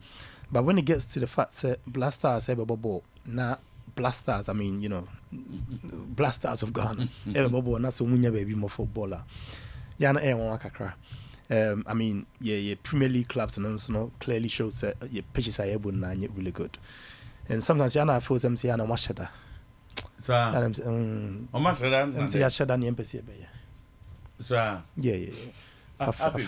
I don't know because I mean local council which is KMA no and Kwa no say Kumasi pitches no it was so much so make sure send Kuma in kakra. Yeah, I mean in recent times and I said Street has been pretty around which is great, but to the extent that Kumasi Sports Stadium and Accra Sports Stadium and you're fit for purpose to even play in national team games and it becomes a bit of a problem. I didn't. I'm so much at that because I can't get my head around it. Here, to be honest, because what the UK systems now, club bia or among uncle for grass pitches more. Sometimes they go out to about 20 people. I'm on a hair. training facilities no obviously depend on how big it is no must share almost stadiums and then so small it's in however grass ni be trying training pitch stadium no sa ni trying training pitches no and the professional side of it but now about the local side now which emphasis be a course name your division 1 division 2 teams and the other now and you mun own pitches but more training pitches and so more people that actually work there full time sebi o mako school drew baby also mu draw mo de be yan hojima into I'm sure say KNUST we were and go for months ako school no mo sa ne mana I mean I'm sure say kids Tigananga omo na help pitches no my yeah who's a pitch no ntimi nka say ye bebo so high then the Fulham no Fulham na fine and I make us say whatever contracts omo no omo of course needs to be looked at yeah I mean I don't know to be honest minim where the match that because I won't share that minim sebia so one share that's one year there MBA was that so one person baby and I'm saying to am na banasa but doing some okay so apart from so much that what could be wrong because it was a attention na was a stadium ninya park pitches ninya or the way we use them a daily job if you doors or do they say Legon pitch kakreya why 4 teams are playing on it and it says Saturdays Sundays biano everybody be at 2 near there or every weekend every week it's there's pressure on the pitch and also in no of course there's always problems when we used to pitching every day of course there's always problems training sessions are most of the time you see clubs in the training facilities in the year. Now before Sebi Ebekwa use and they will tell you Sebi a pitch where you're ready, pitch where you're ready. Pitch will be to me use pitch will into me use area when I bit me use area now into me use. When we have people that actually or mako school or juma, it becomes a full-time job. Every day beyond the umbrella also. I be making sure the pitching will be maintained. Of course. Yeah. Yeah. So, but what I'm saying is, I mean, we're talking about the national teams, and I say your nation itself. I mean, some can't even a club in League 1, League 2. That's what more up to about 15 people. I'm sure on pitches more. How much more the national team itself? Of course, in Georgia, there's about 30 people that works on grass pitches or no. These are straight helps in the crowd. They're trying to get out of the system because they feel it's not the natural area to be playing football. Even though sometimes snow netwa will be used on the Sunday man. But you won't go for more we are unim say we are not quite even better. Unim say no review almost so jebi go so. Almost that so light be minim so we Champions League matches no we are no the lights be BCCH say what say in America na heat heat.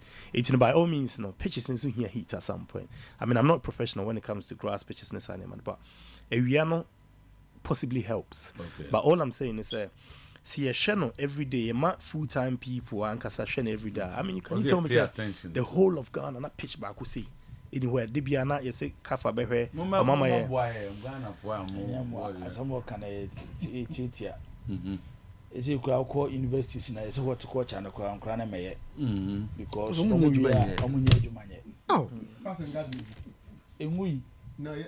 what's it then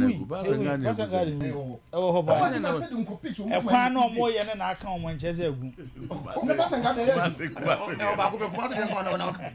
ekwan no mo ye no from Bekwara and about to Santaso about na aka o kakra o man do their flower o so mo flower no ma twetwe ko achi nti wan hunu wani mo odan ncheze egu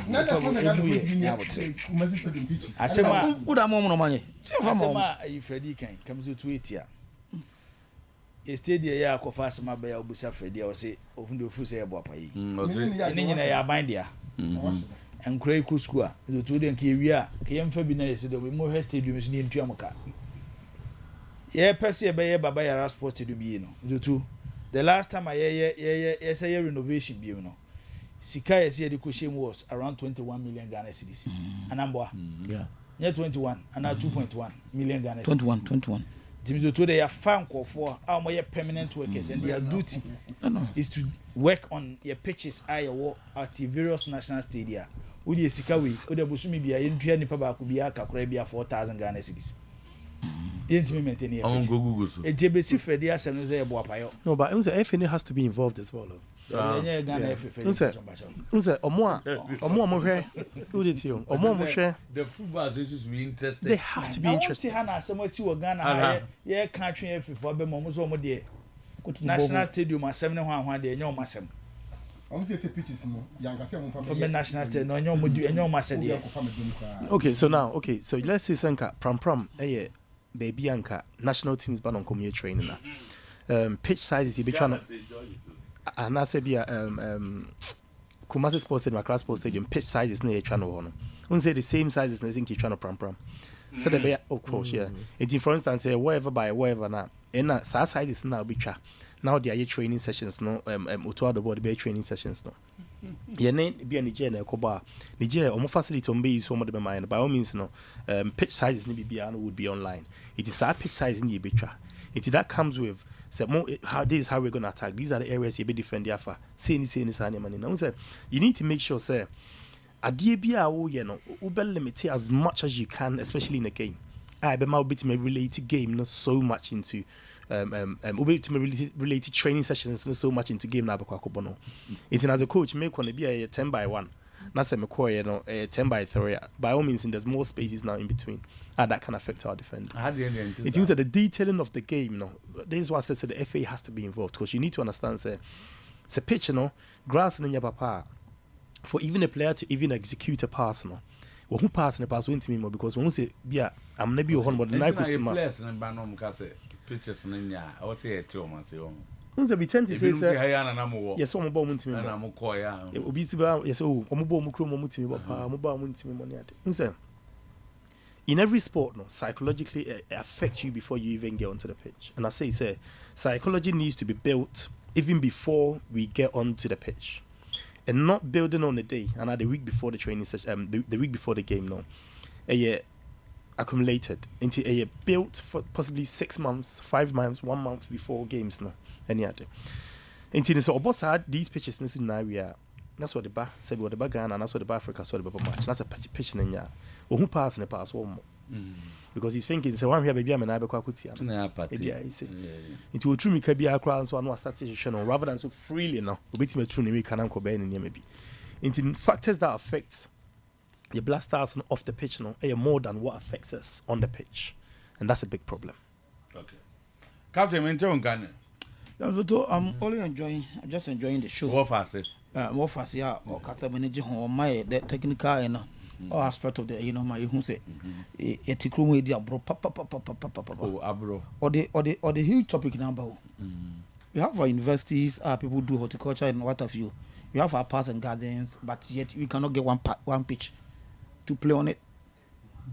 So it becomes sad. Yes, an area who not you ubusa questions say it is hard no man yeding. I was something I don't know I was the sports authority for no or more statement of the buyer or more free say because of the SC and I'm honorable Benjamin Kessie or Takwa or take advantage or use or that the populist approach and our can and on make one say that has been the tone of the indigents of Takwa. So if you go there the honorable and son for there the sports authority head and play role yeah if they want to say even medium as a club until the man go first for a pitch no. You see the point? And for that say omunyo way. But so to omu kaka no national authority for na point is because omu take advantage of the SC of Kumasi and and say me to as another person I will support them even though I also agree say honorable approach is not the best. It's not proper. In the make us and kebeti me and come for petition and come command the president. Now omo appeal say maybe a takwafo ye pese ade ye ne control because ade no ye dia be a hono omo pani and the powers up there be see reason to give it to them, but the okono so I will not buy into that. So problems here na dey my home your incofono ha na obi ka say pass and be agu ana enwu because you fa adwuma no nkoma wo etom to a it's like say as agu sade no ni pass and gardens a ewo ho a omo na eso me sade e ba ne akofo obi frank boy yen aye kana se mun yen say na adwuma but what you ma we na be ka ho asem why yes so many pictures I mean who say so far they why you know picture on and now maintenance on na oh sir because the maintenance go na ye there is a picture do bi na ye takwa so no ko ye takwa de free ayi no Fulham so Fulham bag na sache ya wona ye pages ye stadium for be wona ye yes oh dear so be ya dey no man maintaining ya and oh that's why adebo as o ye na say oh that's why we hu say yen ti san sakakra nanka yen fa sa de no ma universities no yen fa sa de no ma the first gardens na say na baba sports be eya otu ana pitch ya fe ana ye kwa na ye ball maba so we do ma ya de na pass and gardens for so ena na ye ba Ghana asem no anya me amfa mo obi ama na anko de butum na de problem ba na nya Ghana na ye wa to nya Ghana na ye wa obi asi stadium e de amaye CC stadium if you LA Junction baby a concert for we to Baba Yara Sports we do avoid new 5 minutes na ye say stadium bibia to sni enya picture ye say be maintain stadium say be kama na ye sign 5 minutes won na ye call 4 hours na ye call for obi aba na ye stadium no dey ten na dey oye stadium net wo oh that your problem oh ma we ma parks and garden ne hot to go to but so nya Fulham oh I don't see ye etina wa ye bi no see ye hu de wa ye yan ka say nye wa ko Fulham by stadium omo man nya no hot standard so to omo nya no onye ene house of Kofa Manchester train or obi o ye Manchester United so the next 6 months what the the next 6 months so if House of Folk continue to build the team here who House of Folk will be chasing out that gas na ba I don't know oh say na no say ba for mpona be say as has for no doubting the father would doubt it just say you are more better in further particulars on my attachment of course that's a problem I'm should me now na insist I don't am I you trained no ugo say wo ma wo ya wa ko sua na ade aba no omo ma wonye o ono onim we nya no ko fa jesi 300 cities be amoto montode boarding ho de no ode kakra bi aba no jesi 300 cities but in the time say nu be 20 pound gra ada be 20 pounds so twamo 20 pounds say nya 20 pounds share ho is 20 pounds but to metum da yare ma oh me ka sent no so na me ba ayi coach Watara ne House of Folk and no answer that be na me ka is it on promise or I just forgotten na me ka say no I've learned say me tone down on me Watara and how I want House of Folk to kick me out because if you talk to the top hierarchy of House of Folk the supporters no edge no nyasa no mo dwene yes the supporters no nyasa no mo dwene yes they feel say they feel say be recently House of Folk and doing away with coaches not doing too much so maybe they want to see say Watara irrespective of the score line enkoye emman no they still want to push him so be succeed the year who is different and also the omu who is different omu dem omu free say Watara ye bibi omu free say or he's building a team no but Sasi Ashu unze the bia you can't see me say win lose or draw but I mean I don't believe in losing in football and I'll tell you why sure say when the players are on the pitch that's what we win ugly that's in 3 points are fine or more draw fine but if you're going to lose like we got to lose the right way so all I'm saying is say the fans no I feel so fans in your more can you na quite say I say be omo who players na won keka and omo who coaching so won keka with players anymore exactly so now omo who e be na top hierarchies in the omo through the training sessions and so man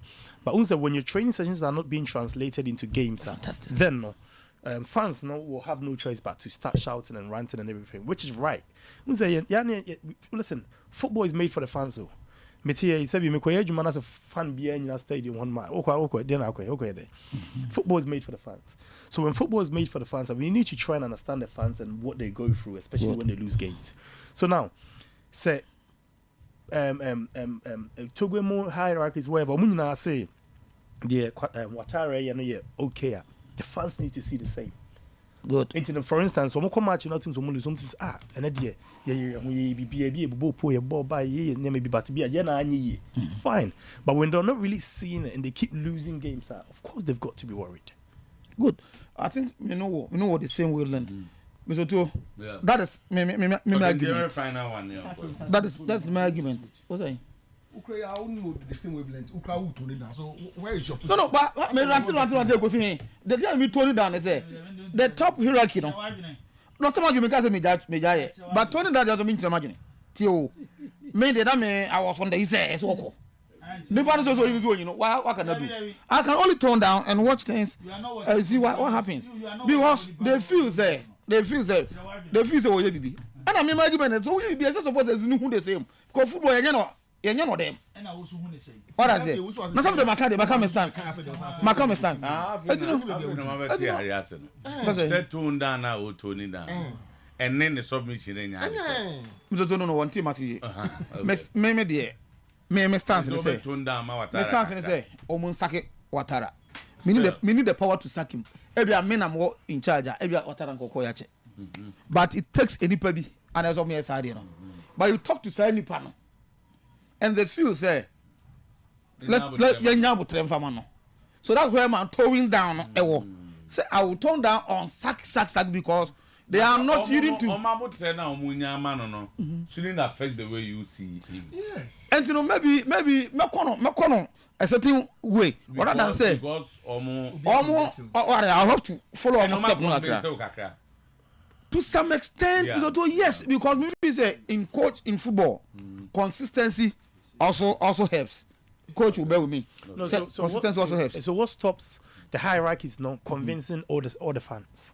But they are rather doing convincing that. They are doing that. Yes. Do you understand? So me as a coach, that is where the communication gap comes. Exactly. So this is our coach. Right. They Munya but support him because this is what we have seen. Because I mean clearly the release about. No, but also bringing we need to understand that bringing a paper no which message to on my will be a kind of set up as what you will be a kind of set up as what you but when you create a press conference and just to talk about it, say listen, we know senior man kwe.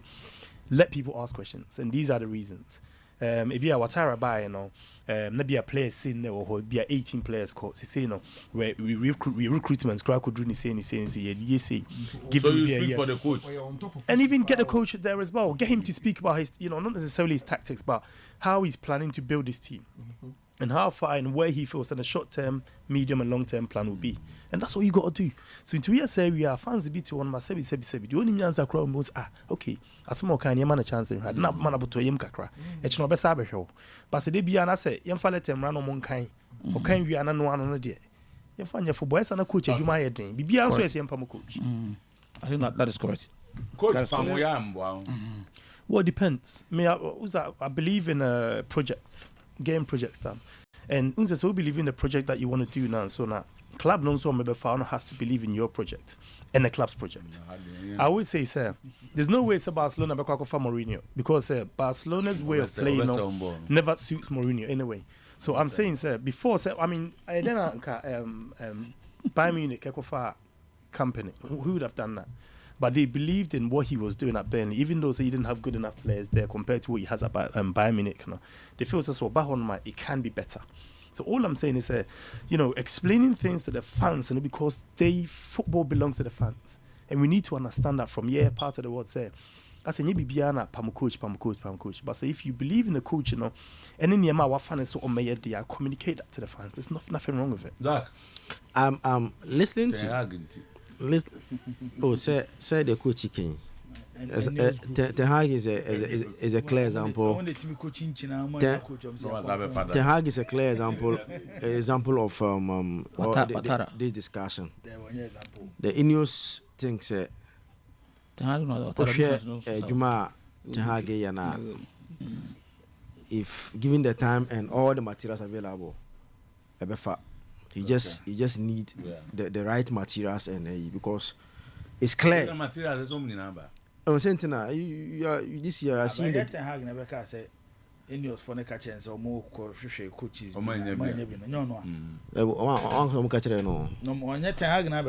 one can say Now we say coach ya pamo. Debbie. Wait as you Omanya bi. Ono aya we so omanya bi no. That come after. Eti click you see. Yeah, baby. I'm very strong.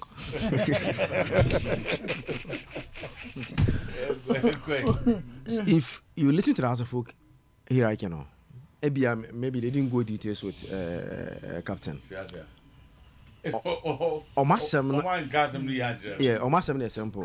Almost say they admit that their recruitment wasn't as they were expecting in terms of getting that's already made guys now. I agree with you. Yeah. And then the coach, like the two of them are Omo baby back. Yes. The players are not open. Mami more three penjo. Kayeke. Kayeke. That was some matters. Oh, that was just the audio go Oh, so question on the list about. And the plan B is seen on Munya.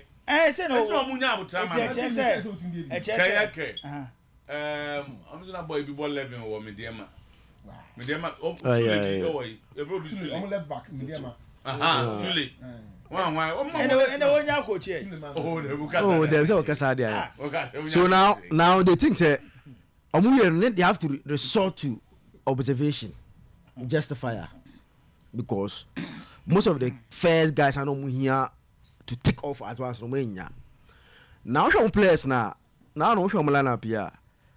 More of them are developing players. That Hussein, when then talk a boy Messi need touch my Messi for developing.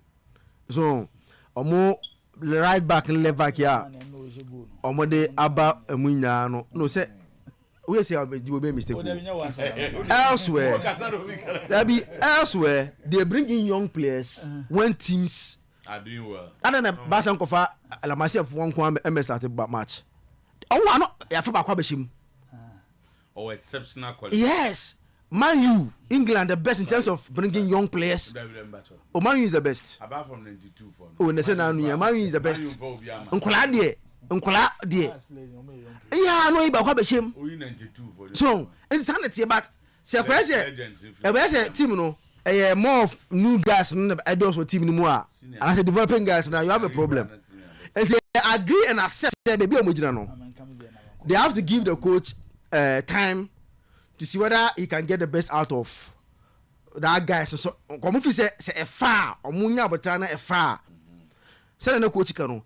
I said they are seeing some coaching in the boys when they are playing to them. And yeah, me to them. They are seeing some coaching. I see center back and that's quite boy no go outside oh, some last game about where you are no is back. Time on striker no you striker frame how kwa na me was me say ya show two ana o striker we in film no the defender central defender name na about obese o they want to make changes to park and so baby ana ball want to me as a coach we don't so the number 5 baby ana obese baby am obi baby ana ball so you look at House of Folk man e body I want to be call yeah your team na park and so no that is where they are now. So this tackle issues and park you know me dey I think say the NSA me na no mo ball me dem ball mo match. I'm told NSA charge almost 7,000 for the game. One game no charge almost 7,000. Omutu as can we no. Na ye ball match no. Na washrooms are not working. Nsu enye dwuma emba. Park mo no na CC a you know. Nsu enye dwuma. Okay. My memoir is so special no. Oh I've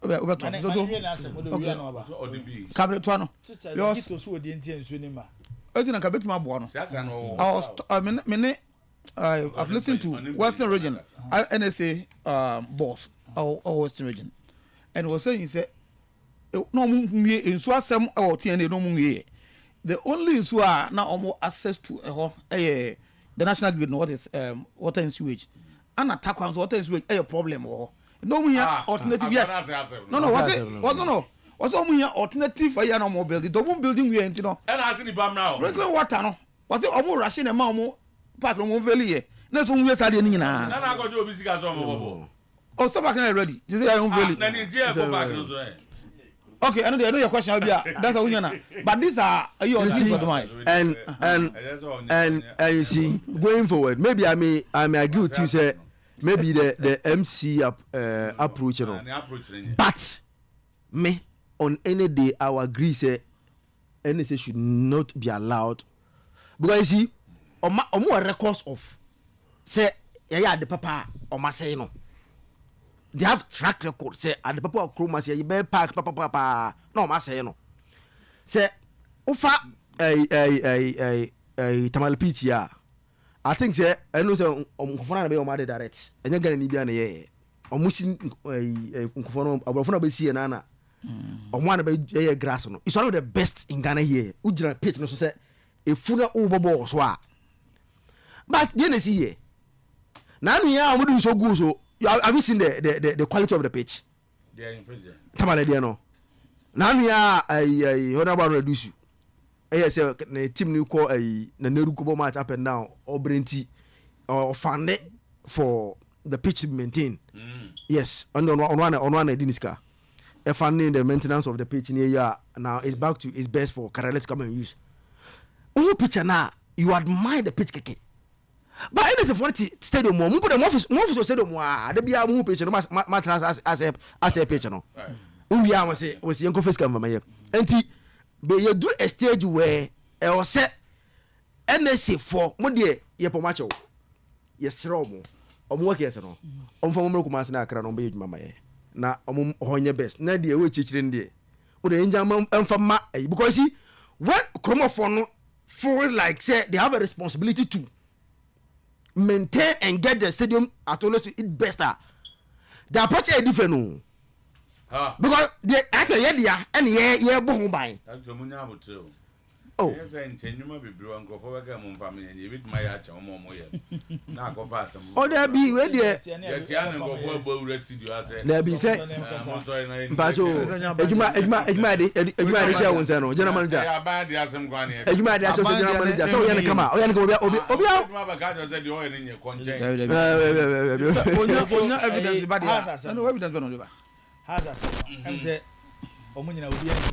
evidence.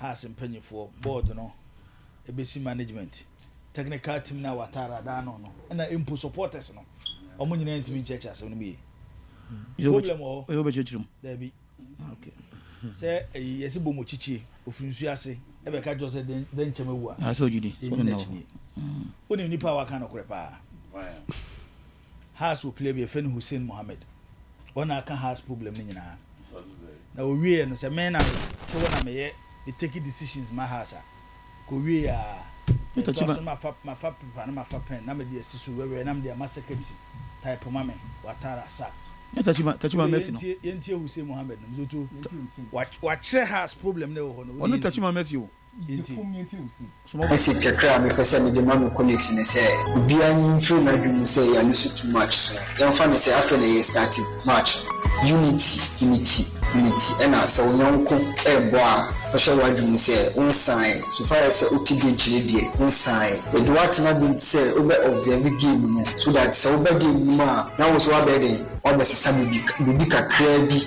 e wo game nti esremo umai na yedite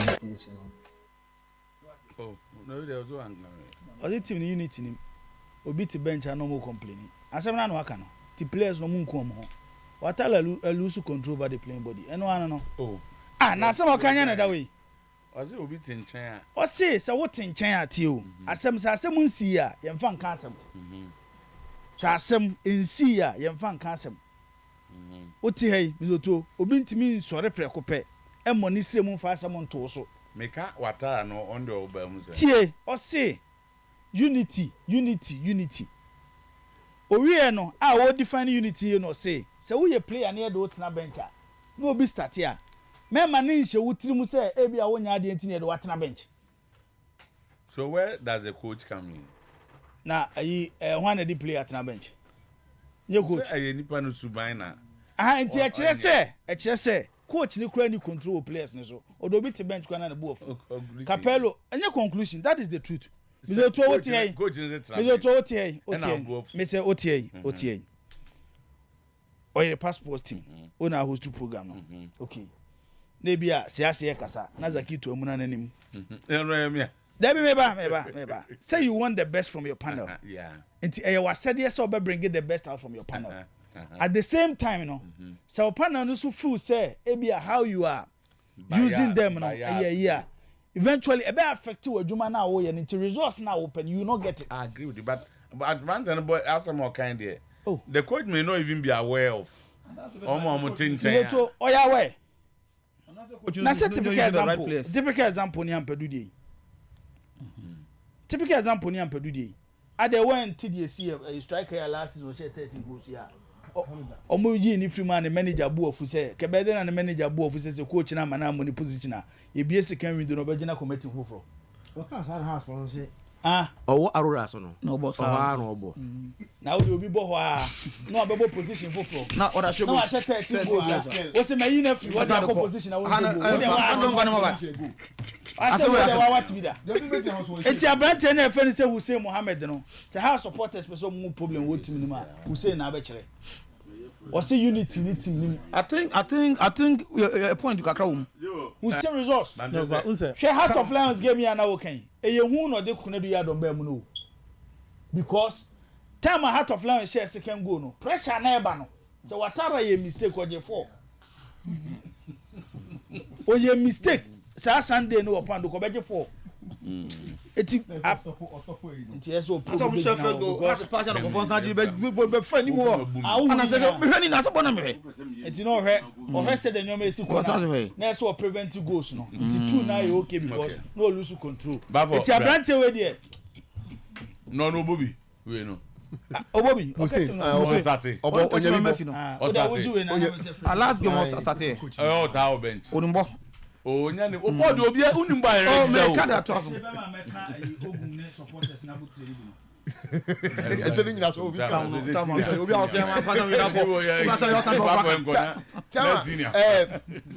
se me obi a obeti has mpenifo na ompese omo keep consistency no ebi a obeti o masie because has been rampantly changing coaches and it's not good for the club sometimes but sisi ye na ye wo me coach Fred Bayer again say we has supporter I mean more fast Bayer say we has supporter you'll be worried has last season were saved by the trade and a risk edu baby no na say the champion player as okoto am about for it tawa ye nyehwe ball ni the players le ball has be champion player be koto has for us sani ye anu ni team wa tamo yes ye ni ntia ma okoto has do mu chom go ai but okoto ye na ma has enei omoda so Ghana league tama ya starting league no has a recruitment omakoshe Togo akwa pre-season akwa bibia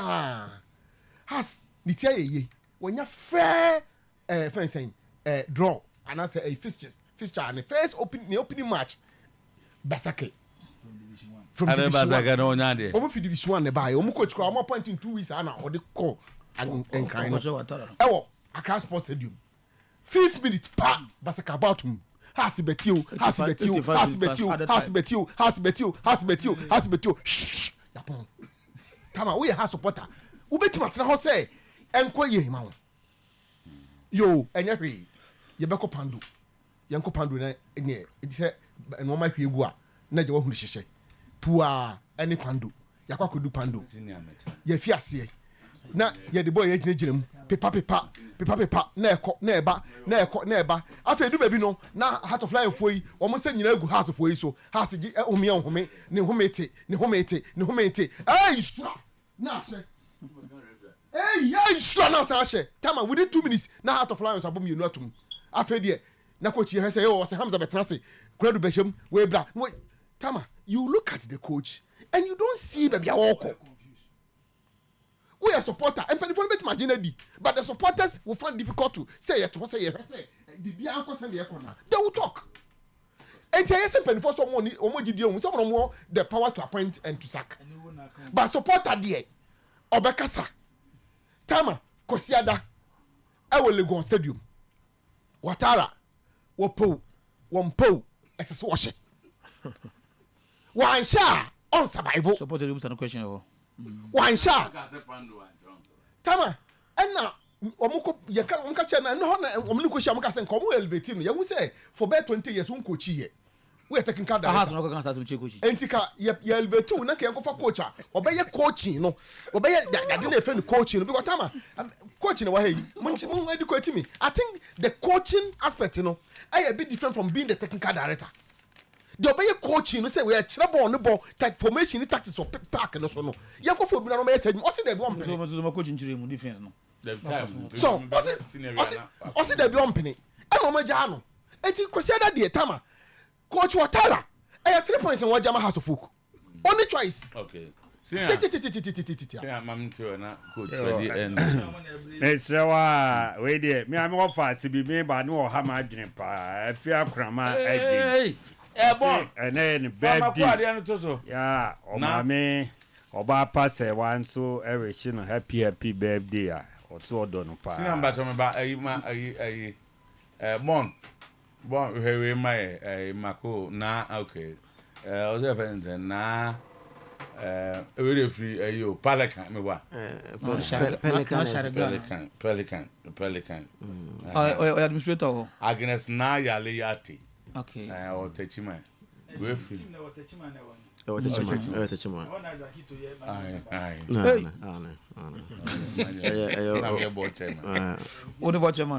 management no so yo ne na me kan offer so Miss Pa International or Ashtown okay na ne na me kan ye coach asem referee Daniel Lai last season na also one person over touch kotoko matches kra in kotoko match bia nu a obem but this season ye first so match on ya kofa no a obidi nene de wo wa isi obidi de me question no second assistant referee one senior Manson no obetwin Manson akwasi brobi someone in our court. You didn't walk out to a what level charges against us here.